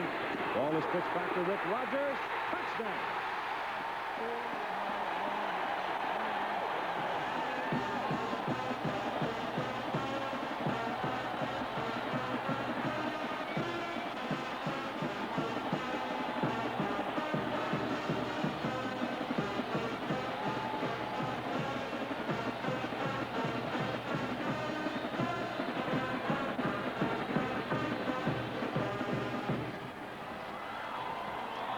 Rogers, 21 carries, 104 yards. And at 5:56 to go in the third quarter, Michigan gets the game's first touchdown to lead 12-3, and now the extra point try. Bob Bergeron will go for it. He's 13 out of 16 on points this year. He's got it. And with a cold rain falling at Ann Arbor, Michigan, the crowd, the ticket sale, over 404,000. Don't think actually that many came, but with all of the slickers and the umbrellas, and they look like the turning leaves of autumn, they being the spectators. And another look at the touchdown. Michigan is running the option play. Bo is not going to wait and try to force the middle. The option play is a 2 plays in 1. This time, Smith pitches it out to Rogers. A good block again by number 95, Nelson. He's out there blocking the cornerback and allowing Rogers to go in for the touchdown. He almost blocked his back out of the end zone, too, because Rick has to go right over the top of Sim Nelson to get in the end zone. Here you see Smith lay the ball out on the pitch play. The defense was caught inside, all but the cornerback. Nelson eliminates the cornerback, and then Rogers goes right over Nelson for the touchdown. I wonder what Bo's reaction would have been if in that collision Rogers had not scored. He would have got him another tight end, knowing Bo.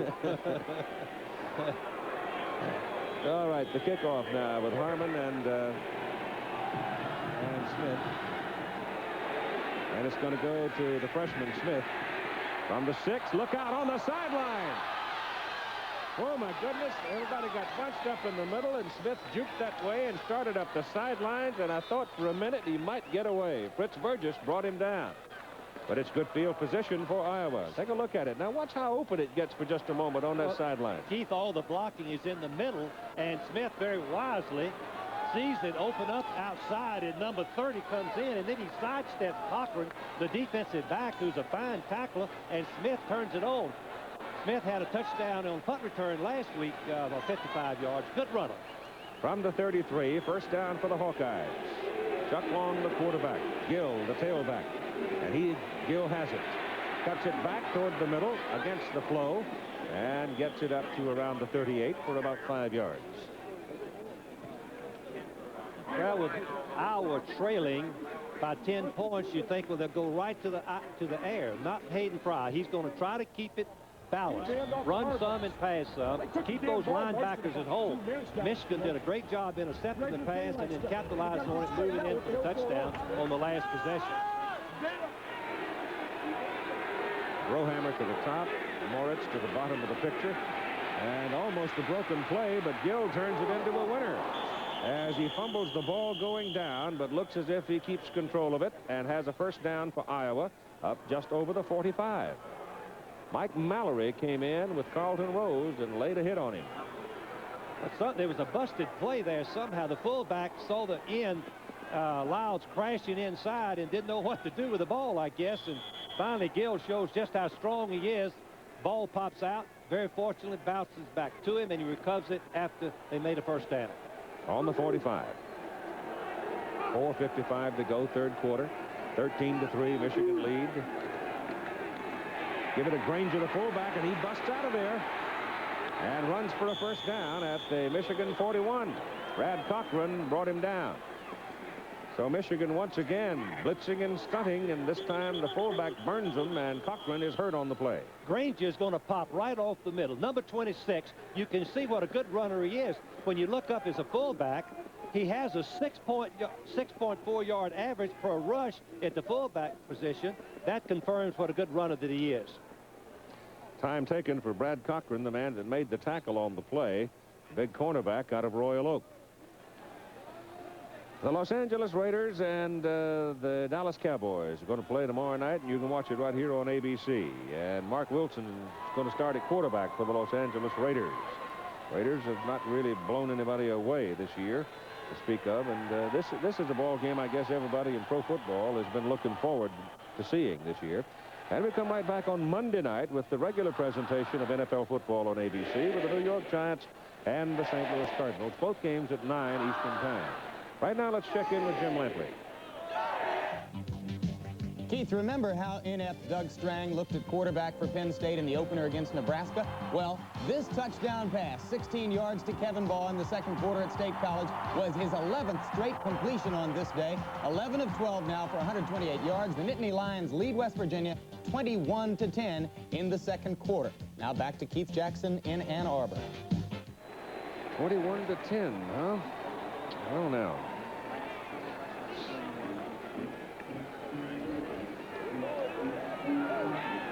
That'll be what, Penn State's 5th straight? Yes, they've lost 3 and they've won 5 in a row. If This they can one win is not this over. one against West Virginia. Hostetler and company, resilient people.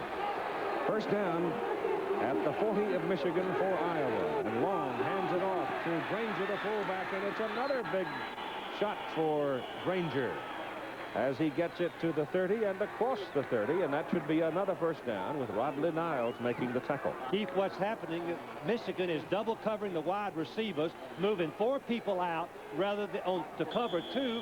The offensive team outnumbers the defense, and they're running inside. The last 5 rushes, they've averaged over 8 yards per try, 42 yards to be exact total.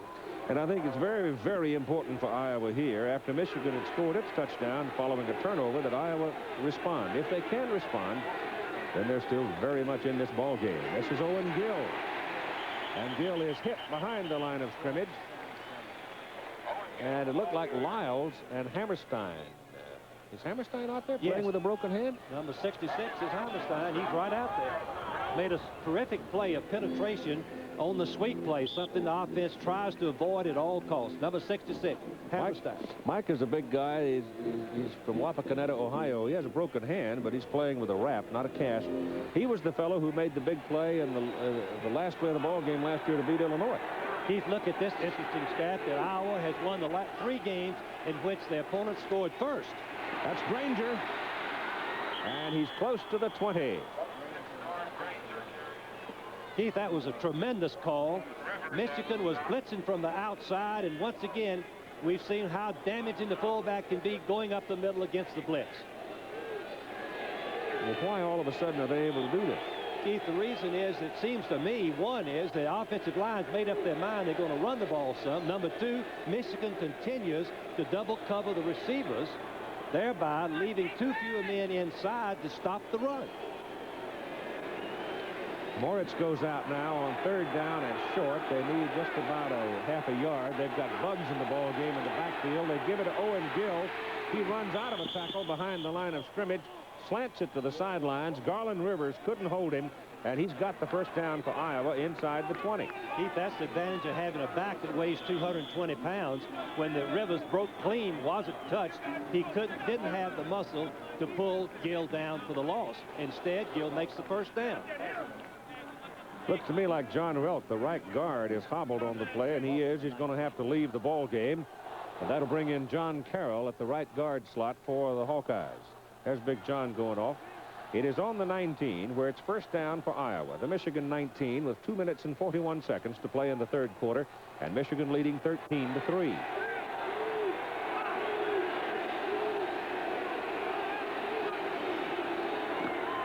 Long hands it off to Granger. Granger is caught in the middle, but keeps on fighting.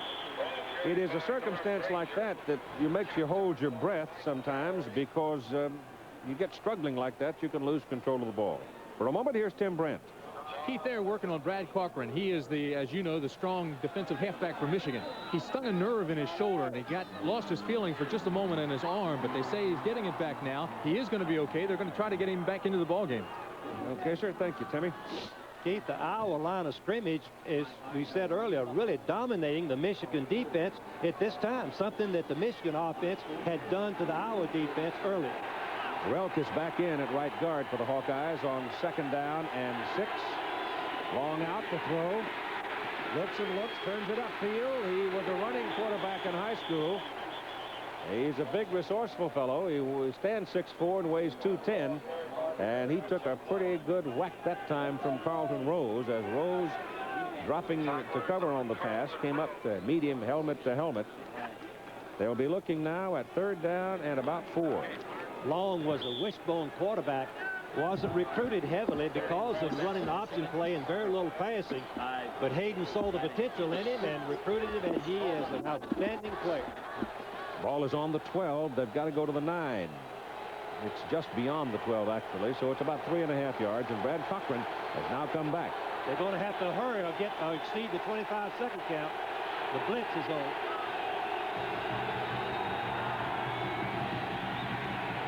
Pitch is outside the gill to the corner, just short of it. Stepped out of bounds inside the 3, and it's first and goal, Iowa. Gant knocked him out. What a great call by the Iowa staff.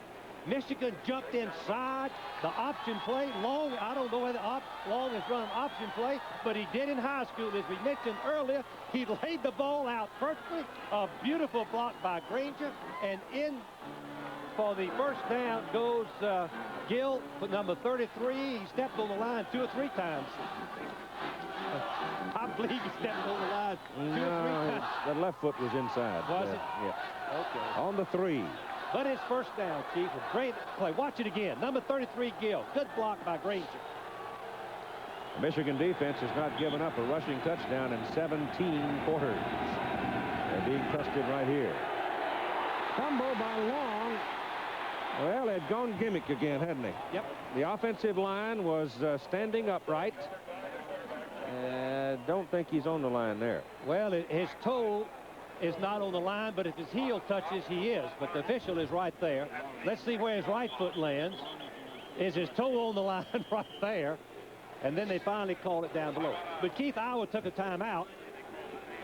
And there's where they finally stopped and called the play. The fumble of the ball results in a loss back outside the 5 as Iowa's offensive line was standing upright. Looked like they wanted to option down the left side, and Long dropped the ball in the rain. In the third quarter, Iowa going to a gimmick play, had it blow up in their face, and they lose from the 3 back to the 6. So it's second down and goal to go from the 6. Now the linemen go down this time. And Long keeps it, runs it up the middle, and gets back to about the 3. Every play in this possession for the Hawkeyes has been on the ground. Clock showing now at 20 seconds to play here in the third quarter. Let's go back to what Keith touched on, the gimmick play on first down that Long dropped the ball. The offensive lineman blocking from an up position cannot do as good a job as they can down. It's a surprise play, one that you try to catch the defense unprepared. But the quarterback, Long, dropped the ball and resulted in a loss. Third quarter is over. So Iowa will have third down and goal to go right about the Michigan 3 as we start the fourth quarter. And we'll continue after this commercial message and a word from our local station. We go to the final quarter of play. Michigan leading 13-3, and it's put-up time for the Hawkeyes. They have it third down and goal to go. The football is right about the 3-yard line of Michigan.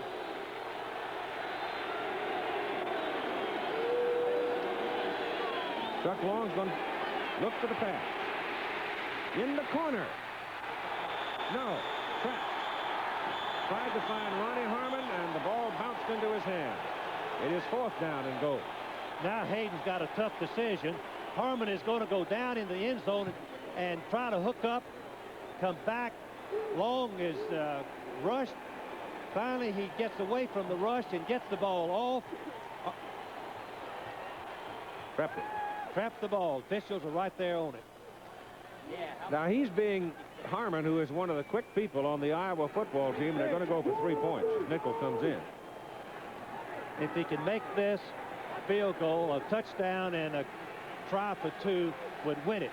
Iowa cannot settle for a tie since they've already loss in the conference. Up straight. Grogan throws in the end zone. Touchdown.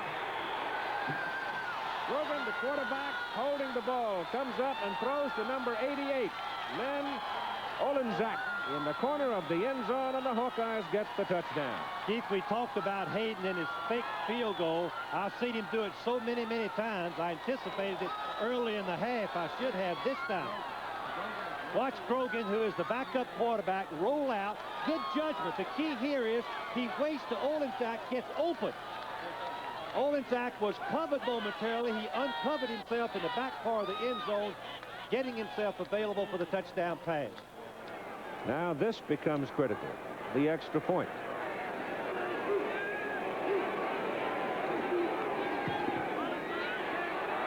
It is good. And with 14 minutes and 48 seconds to play in the ball game, it is now 13-10 ball game, Michigan.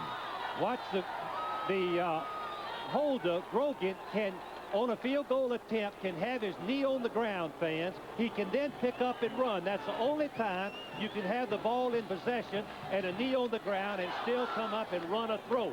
But Olenzak gets in behind number 42 of Michigan, Mallory, the linebacker, and it's a touchdown. Right now, let's go to Jim Lampley and see what else is going on. Quickly now, let's bring you up to date on the 3 brewing upsets, all at halftime. Penn State now leading 4th-ranked West Virginia 21-10. You know about that one. 6th-ranked Florida turned the ball over on their first 4 possessions of this game. Now they've gotten a touchdown after an East Carolina penalty on a missed field goal, and it's 10-7. East Carolina still leading Florida at halftime. Kentucky put together 2 long drives with the football. Jerry Claiborne looking for his first Southeastern Conference win. They lead Georgia 14-10. Keith Jackson. And they're doing that down between the hedges, aren't they? And that's a tough place to play in Athens, Georgia. I know from past experience. The numbers there on the Iowa scoring drive. The kick hangs up there, and it is fumbled, but bounces right back up into the hands of Gerald White, and he loses it again, and Iowa's got the ball. It hit him. He bounced up to him. He never really got a handle on it, though he continued to run with it. And when he went down, the ball squirted loose. And a big, big break for Iowa. Well, Keith, that's what you play for in a game like this. You need one break. Michigan intercepted a pass. As we look at the play again in the third quarter, went in and scored. As you can see, the ball, he never really gets control of it. Then he gets a big hit, and the ball comes right out. And Iowa is alert and recovers and has another scoring opportunity. And the ball is going to be sitting just inside the Michigan 20 for the Hawkeyes. And they send Harmon and Moritz to the same side, bottom of the picture. And Long still got it. His pass is away to the sidelines, and Moritz, dancing on the sideline at the 12, makes the catch. He is a craftsman out there. Moritz doesn't have the speed. Sometimes we think speed is the only asset you need as a wide receiver. Not the case. Moritz knows how to run the pass, knows how to break it off, gets the ball in, cradled in with his right foot in bounds. Only 1 foot in bounds in college is necessary. So they move the ball from just inside the 20 down to the Michigan 12, where it is 2nd down and about 2. A little more than 2. Brohammer to the top of the picture and Moritz to the bottom of the picture. And Long gives the ball up the middle to Granger, and Norm Granger's inside the 5 and at the 4. Granger has turned into a fighter here. He's a street fighter in this second half. Keith, it's wonderful to have a fullback with a 6-yard average per try. Most of the time, the fullback runs for short yardage, but you can see Granger make his cut, makes this yardage on his own, ducks his shoulder, keeps fighting, gets all the way down inside the 5-yard line. Great effort on fullback Granger. Brohammer is out, and Ronnie Harmon comes back in now for Iowa. The football is at the Michigan 4. It is 1st down and goal to go for Iowa. Keith, I bet they don't run the quick sweep from an up position. Bet they go down regular. Yep. Now he's changing the play. He pitches it to Owen Gill. They spring him out, and Gill turns it into the 2. And it's 2nd down and goal. Keith, somebody dropped their flag, Keith. Yep. Flag man on the boundary.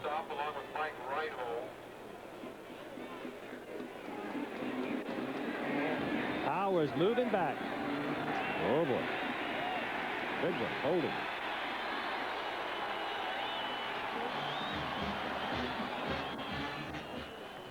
Hayden's been there before. I told Hayden early in the year he's one of the few coaches in America that turned 3 programs around from losing to winning. That's SMU, North Texas, and now Iowa. Holding the offense. Sometimes the flanker is the man guilty of holding. Let's see if March gets his right hand. The official right in front of him is the one that called. The right hand is outside the body. It has to be inside the body if it's going to be used, in the frame of the body. He's got a hold of him right there. I believe that's the one. First and goal for Iowa at the Michigan 12 now after the 10-yard penalty. Harmon in motion. Long turns it. Goes back in the middle with it. He was running to the right, and as he turned to the right, he actually had only really one man to consider as a potential receiver. Keith, he used his tight end to block. You do that so that you can assure the quarterback getting outside and having plenty of time. There, the Big Ten standings so far, and the importance of this game. Michigan is undefeated. Illinois undefeated. Iowa 3-1. Iowa needs desperately to win to stay in the hunt for the Rose Bowl bid. Michigan and Illinois play next week.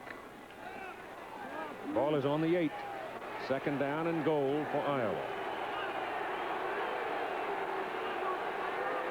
That's Moritz in motion. Long's getting pressure from the backside. Cooper. Evan Cooper, the safety blitz, and they got him. And Long is hurt. He's shaken up on the play.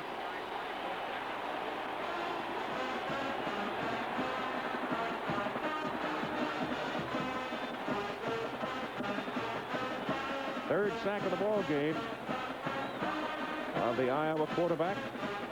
It looks like he's going to have to go out. Got to go out. Grogan will be coming in, Keith, and he has played a lot of football. He was a starter before Long came on the scene. It was Grogan who was holding a moment ago that on the fake field goal try threw the touchdown pass to Olenzak. The safety blitz paid off on that last play. Coming all the way from the backside, Long had no idea that he was getting close to him or he would have gotten rid of the ball. It is third down and goal. The ball is just inside the Michigan 17. No fumble. The tough thing is getting the ball from the center, Keith, with a backup quarterback and no interception. Granger is caught and dragged down at the 10, caught by Carlton Rose. Now, it did not appear that Carlton Rose was going to be starting and maybe not even play a whole lot today, and he's come on and played like gangbusters. And in comes the field goal unit on fourth down. Tom Nickel. I think Hayden had already predetermined that if he popped the play for the touchdown, that would be great, but he wanted to go for the tying points at this time. He's still got 11 minutes and 48 seconds to play. He put the ball on that left hash mark, which gives Tom Nickel a little better shot at it from 27 yards. He has already kicked the longest field goal in Iowa history today from 56. He's nailed it. Good. So with 11 minutes and 31 seconds to play in the football game at Ann Arbor, we're all even at 13.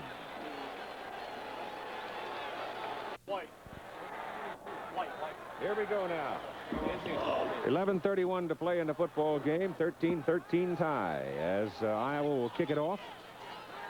And we'll keep an eye on whether or not Chuck Long will be able to come back for the Iowa Hawkeyes after being sacked on a safety blitz by Evan Cooper. What's that? Keith, Michigan has changed their deep men returning the kickoff. And they got Kerry Smith back there instead of Gerald White this time, and it's going to go to Smith. And he's got a hole. Oh, my goodness, the ebb and flow as he almost popped a big one. He's got the ball well upfield at the 41 for Michigan. Now let's find out about Chuck Long from Tim Brandt. Keith, I just talked to the Iowa doctor, and he says that Chuck Long just had the wind knocked out of him. His head was a little bit groggy, but he is okay. The cobwebs are clearing out now. They say he can go back to the ball game, and he will be back in the next series. Yes, sir, 41-yard line for Michigan. Now the question, did that big return bring the Michigan Wolverines into a circumstance emotionally and field position where they can do something with it? They don't get very fancy with it. They try to pop their fullback. Eddie Garrett has had a pretty good sized day already. They threw the ball only one time to the outside man, Vince Bean, in this ball game, and it was almost intercepted. Remember, though, that Steve Smith's got a sore shoulder.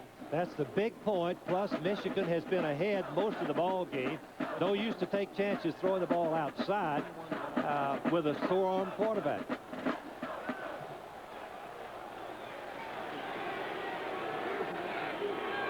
That's Rick Rogers coming over into a slot position now, leaving Garrett the lone back, and Smith back to throw it, gets it away quickly, and it's caught by Nelson. First down, Michigan at the Iowa 46. That's a beautiful throw by Smith. He drilled the ball in between the linebackers. He doesn't drop very deep. The Nelson's right between two linebackers. See, the ball is right on target. Nelson, big, tall, 6'4", goes up and makes the play for the first down. And he has all 4 of the Michigan catches today. 10.5 minutes to play in the football game. 13-13 tie.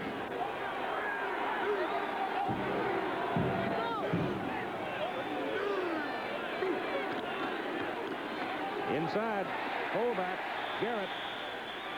His knee hit the ground at the 39.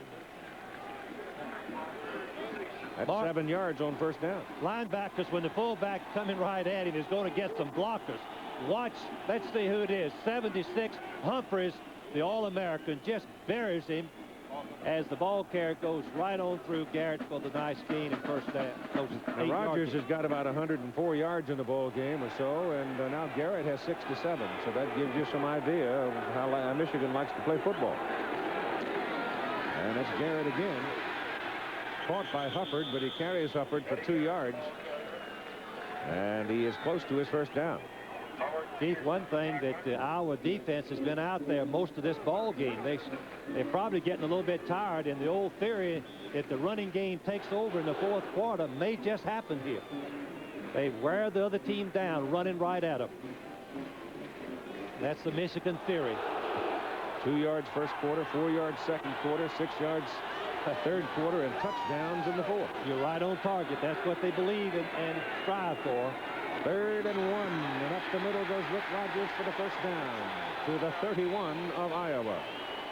And 9:04 to play in the football game. Keith, we should mention that even if Michigan isn't able to get it into the touchdown, the wind is favoring the Michigan kicker for a field goal attempt.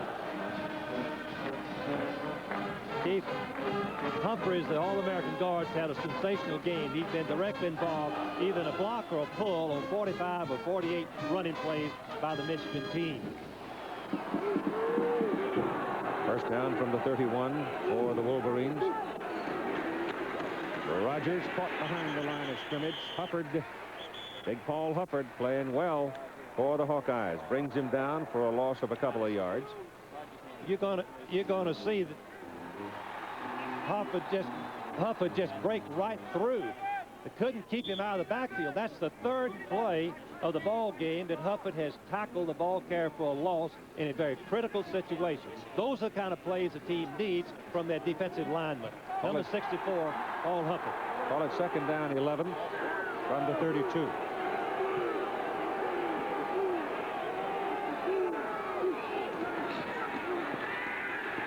This pass down the middle, no good. Nelson had it in his hands, and again he was right between 2 defenders, and that time Sim couldn't pull it down. Keith Smith had to throw the ball at a dime, you might say, because a little off target, the linebacker to both sides, either side, would have intercepted the pass. You're right. He had to be perfect on target for it to be completed and not intercepted. He must have put some axle grease on that sore arm, because he has drilled the ball the last 2 times. He has, Keith. That ball was a frozen rope. Even 8 minutes to play in the game. 13-13 tie. Michigan goes to their spread formation.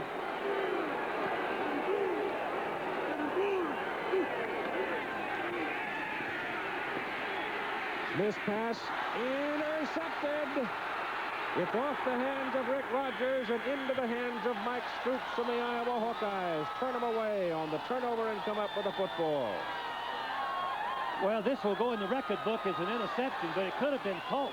The receiver should have caught the ball. It goes right through his hands, Rogers' hands. Stoops makes his 4th interception of the season, puts Iowa back in ball game, and we'll be back in just a minute. There's Mike Stoops, who came up with the interception for the Iowa Hawkeyes, and 7:53 to play in the ball game. Iowa first down, their own 39, and Chuck Long is back in at quarterback. He's got Granger and Gill behind him. Double wide to the bottom of the picture. Owen Gill has the football. Big hole right side. Big gain, Gill. Iowa first down. Michigan 41. Keith, that's good running. Remember, fans, Gill weighs 220 pounds. But Hayden Fry told me he's got the moves. You're going to see a good block by Granger on Mallory right there. Isn't that beautiful? Opens up the hole for the ball carrier, Gill. Now Gill shows that even though he weighs 220, he's got some moves in that secondary, protects the ball, and goes down after a big gain. Ball sits on the Michigan 41 with 7.5 minutes to play. 13-13 tie. So much on this game. As far as the Big Ten, the Rose Bowl, and that's Granger falling down for about, well, they're not going to give him quite the 35. They put him on the 37. Eusebio Pedrosa defends his WBA World Featherweight Championship against Jose Caba over in Italy. World Table Tennis Championships coming up on ABC's Wide World of Sports today. Good fight. The offensive line of Iowa has begun to control the line of scrimmage. The last drive for the field goal was virtually all runs. Well, Gill now has 16 carries and 112 yards. He's got it again. Runs into a lot of folks this time, and they stack him up just short of 35. He's got to go to the inside the 31 now to get that first down. So they're looking at third down and tedium right here. This is what the coaches get paid for. Do you try to pass the ball and then put it on 4th down, or do you run twice? I think they've got to go there, Keith. With a great passer like Long, good receivers. Brohammer comes in, 27, probably bringing the play. They're a little confused. They may have to blow a timeout. Now they're going to get Gill out of the ball game. So Gill's out of there, and they'll go to the shotgun. They're going to have to blow a timeout. Spend a timeout. They messed around with it, got a little bit confused, and had the play called in the shotgun. 6:07 to play in the game. Third down and 4.5 coming up with 1 timeout left for the Hawks. 3-1. You see the time, you see the score. Michigan undefeated in Big Ten. They got to go play Illinois next week, and the Illini undefeated in the Big Ten. Iowa has lost a game in the Big Ten to Illinois. Both teams overall 5-1 coming into this game. It is third down and a long 4, short 5, however you like it. And they've decided to do something different. They lined up in the shotgun before the timeout. Now they go back under center with the quarterback Long, and Gill is back in. The blitz. Mallory's after him, and Mallory gets him.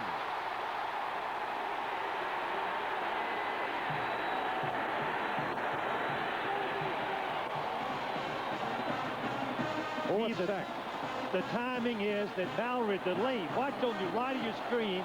Mallory delays his blitz until the blocking develops. That is a good tactic to use on a good passing football team. They did not pick Mallory up, and he sacked him and took him right out of field goal range. Great call by the defensive coaches of Michigan. Now Nickel is in to punt. High snap, but he gets it out. Cooper back, fields it at the 14 and comes back to the 18. 33-yard punt. And now let's look at some scores. Second quarter, Nebraska leading Colorado 7-3. Crowd roaring for the defense. Penn State leading West Virginia 21-10 in the third quarter. Could be West Virginia's first loss. Auburn over Mississippi State in the second quarter by 2 touchdowns. And East Carolina in the third quarter holding on to a 3-point lead over Florida. And Georgia now has come back to lead 17-14 over Kentucky in the third quarter, with Pittsburgh beating Navy handily in the second, and Notre Dame 7-0 over USC in the second quarter.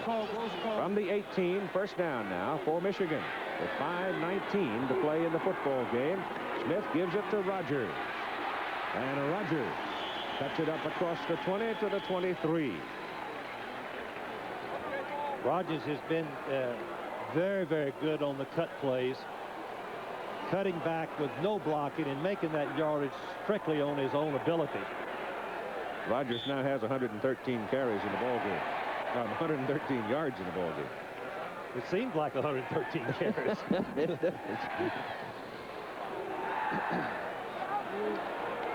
Well, Northwestern may win one in the conference today, leading Minnesota. Iowa State and Oklahoma underway now. And Steve Smith back to throw on second down. Gets it off deep over the middle, and it's intercepted. Threw it right into the hands of Keith Hunter of Iowa. Threw it right in his hand. Keith, there was something wrong with Bean's pattern. I don't know. It was a post pattern. He singled up one-on-one. Hunter's covering, but you can see the ball was way off target. Hunter very wisely cradles it in. All he wants is an interception, not the run back. And now with 4 minutes and 33 seconds, Iowa once more has an opportunity on the turnover. The football is at the Iowa 49 and first down for the Hawkeyes.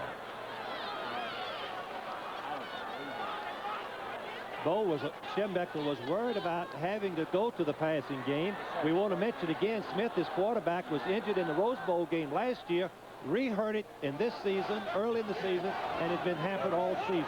There's Hunter, the young man that made the interception. And they give the ball to Granger. Penalty flag thrown in the line of scrimmage, and Granger gets it down inside the Michigan 45. But look out for a holding call.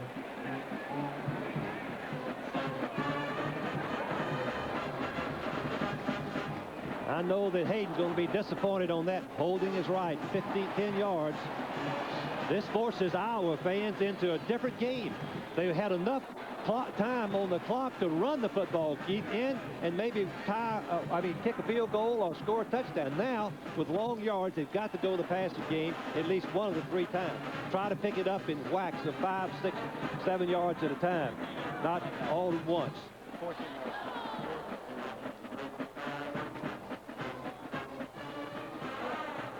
That's Iowa's 4th penalty in the ball game, 39 yards. Keith, there have been critical penalties, too. You remember they had first down on the 8-yard line. Got a holding penalty. On the offense.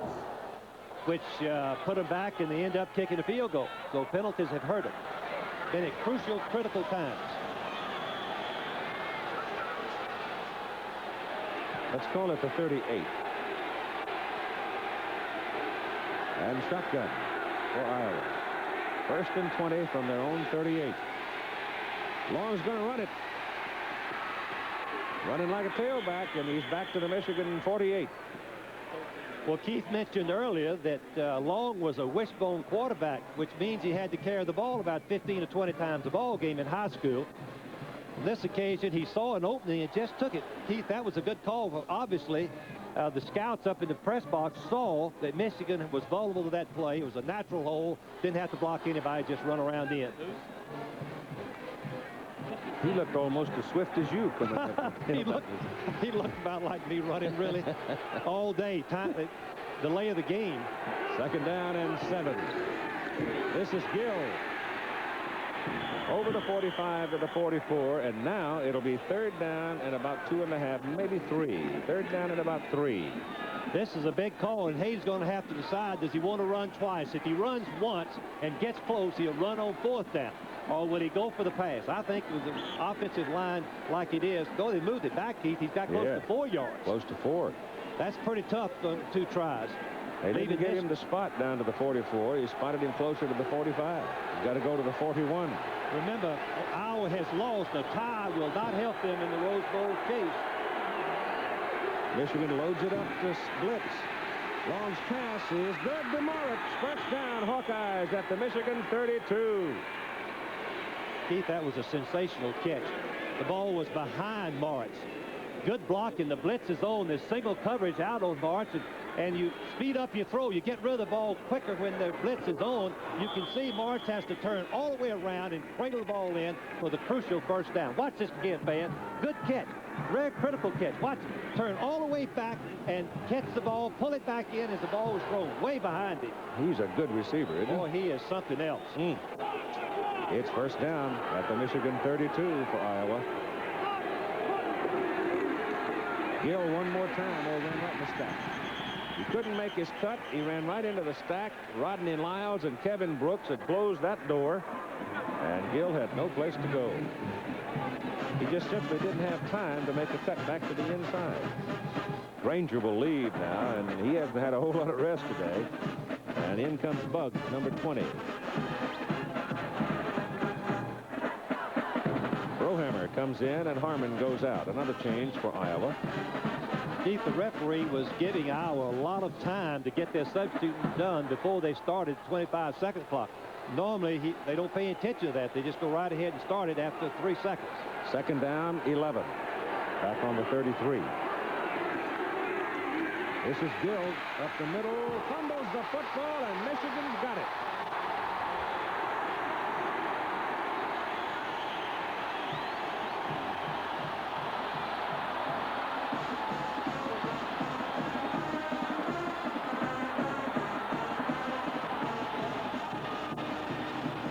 Rodney Lyles recovers the loose football. A minute and a half to play, and it's 13-13. Michigan has it. The ball sits at the Michigan 29-yard line. A minute and a half to play in the football game. Michigan can afford a tie. They play Illinois next week. Illinois is undefeated. They also have Old Ohio State waiting at the end of the season. There might be a bump and a bruise along the way to there even. But the tie would be more advantageous for Michigan than for Iowa. This is Rick Rogers, and he comes out to the 34. Michigan has all of their 3 timeouts left. They have the wind to their back. If they can get it in field goal range, they could still pull it out without a touchdown. They're going to have to go there, though, Keith, I believe. Clock is running now with a minute and 8 seconds to play. Longest kick of the season by Bergeron, 41 yards. From the 34, second down and 6. And Smith's pass is caught by Rick Rogers out of the backfield. Gets a first down. That stops the clock at 54 seconds. First down, Michigan at their own 43. And Michigan calls a timeout. There's Bergeron waiting for a chance. It may very well be that he will be called on to try to resolve the issue in a 13-13 ball game. His longest, remember, has been 41 yards, but he will have the wind at his back. Now, it's hard to read the wind from where we are atop the stadium because the wind gets into this huge oval and whirls around and around. Plus, to mention, too, Frank, that Wayne Duke, the commissioner of the Big Ten, his dad, Harold, passed away last week, and one of the all-time great Big Ten football fans. We'll miss him. Keith, I was going to say, plus we can't tell. They've taken all the flags down. Yeah, they have. You can't tell how much the wind is blowing. Iowa right now, fans, are using a ratio of 4 men to rush and 7 to defend, feeling like that if Smith gets careless, they can be around the receiver and maybe pick one off and still have a chance to win. Let's see if they change and go for the blitz. I don't think that they will. Now Michigan with 2 timeouts remaining in the football game. 54 seconds to play. 13-13. Ball is sitting at the Michigan 43.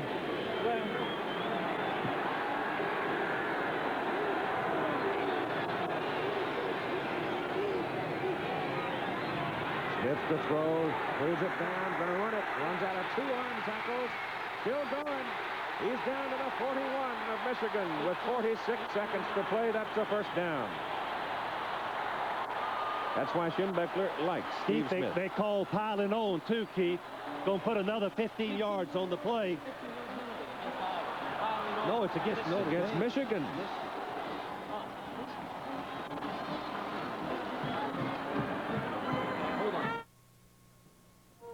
Well, part of the drama of Steve Smith's effort blunted by the fact that Michigan clipped as the play was ending. And there was an official right there, and he flagged him for it and backed him up 15 yards, and the football goes all the way back to the 39. And now with 46 seconds to play, Michigan's back on their own side of the field. Michigan took time out, which leaves them just 1 remaining. They have to go to near the Iowa 47 to get a first down. Keith, it would take 3 completed passes of average distance to get Michigan in the field goal range. Iowa continues to defend, rushing the ratio of 4, defending with 7.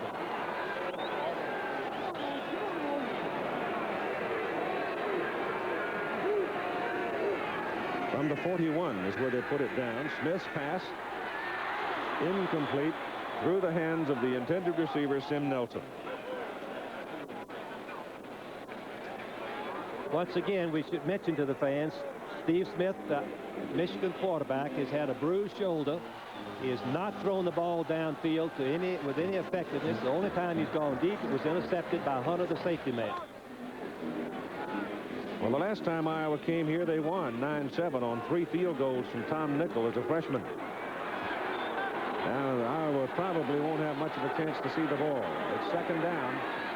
And they're swinging out on a screen to the tailback, Rick Rogers, and Rogers is loose. Going to the sidelines. 30 seconds to play. Brought down at the Iowa 36 by Keith Hunter. Keith, that's the advantage of having a great back. He can make something happen. Throw the ball out on the screen and let the back take off with it. Rogers having 4.4 speed. Shows his running ability, his open field moves. He is headed for the goal line, and the last man, the last one, Hunter, number 14, brings him down. Otherwise, it would have been a touchdown. The ball is spotted at the Iowa 36, where it's a first down and an even 30 seconds to go in the game. The clock is rolling. Nickel kicked a 56-yard field goal going from right to left, and now Smith stands up, throws the ball in the crowd to kill the clock with 18 ticks remaining. A field goal right now would be right around 53, 54 yards for Bergeron.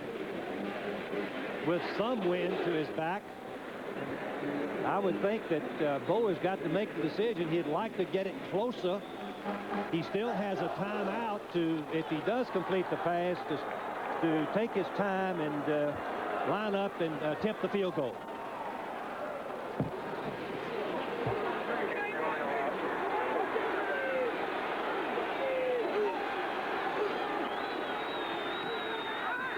Smith gives it to Rogers, and Rogers runs it inside the 30 down to about the 28. Now they've got to spend that timeout, don't they? Yes.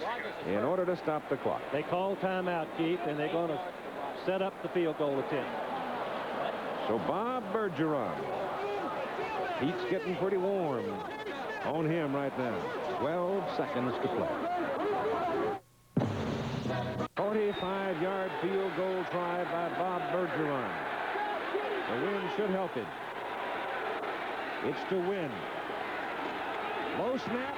Kick is up. Kick is low. Kick is hooking. Kick is good.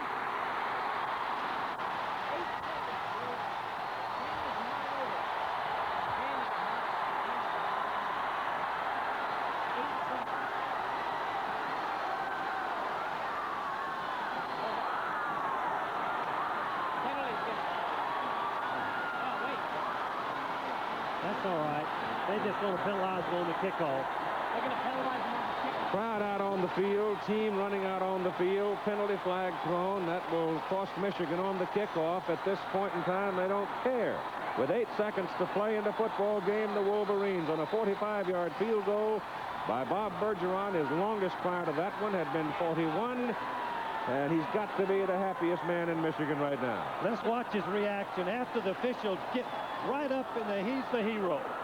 Tremendous kick under immense pressure. Bergeron kicks it through for the victory. Give Decker some credit because the snap came back low, and Dan Decker, the quarterback, had to go down and get it. And he put it down, and the grief is deep on the Iowa side of the field. Both teams played their hearts out today.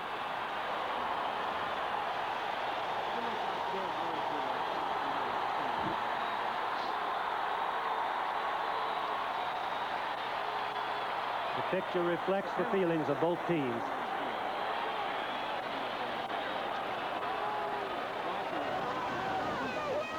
Michigan penalized for having the team on the field and fans on the field.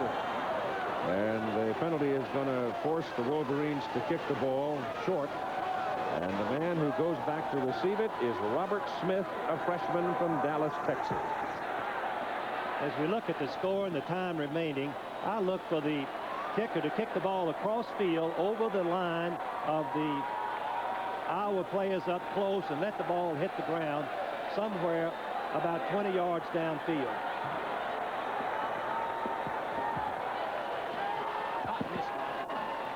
He'll kick it from the 25.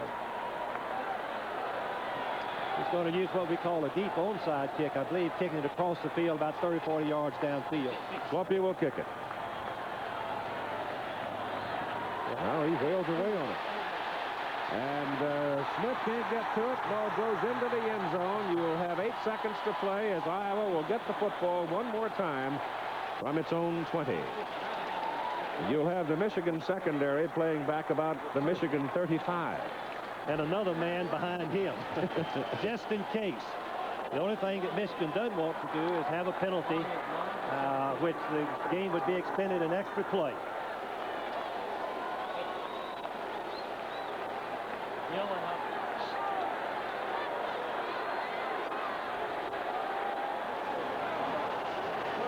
Well, it started slow, but they sure did get the pot boiling in the second half. Turnovers and interceptions have been the big difference in the ball game, setting up both of the last touchdowns and the field goal.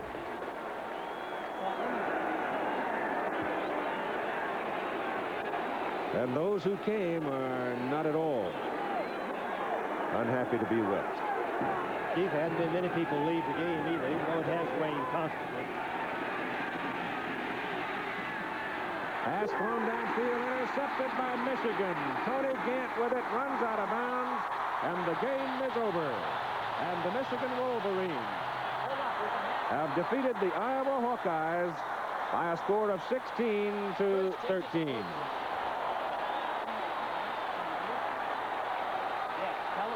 And right now, let us go to ABC News for a special report. Interrupted. It was tied up at 13 apiece. And then here's the play that won the ball game. The 55-yard field goal in the closing moments by Bob Bergeron.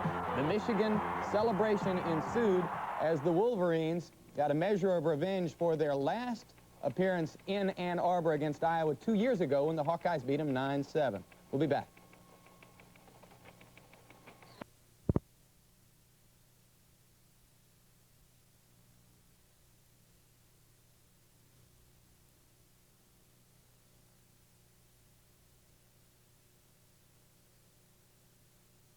News that a blue pickup truck smashed onto the grounds of the club at an unguarded gate, and that gunman is now holding a White House staff person hostage on the club grounds in the pro shop.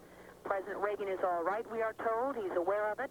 We're not certain whether he will be removed from the grounds of the exclusive club. Aides here will not tell us the identification of the White House aide. David? And thank you. We'll have more news on this as it comes in. This special report has come to you from ABC News in Washington. We now resume our regular program schedule.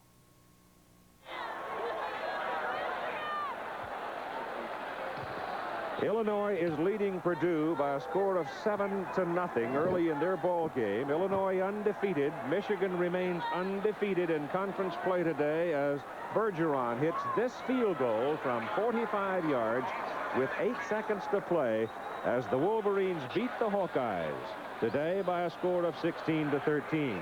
Bob Bergeron with 3 field goals and an extra point, 10 of the 16 Michigan points, and he has been named the most valuable player for the Michigan Wolverines.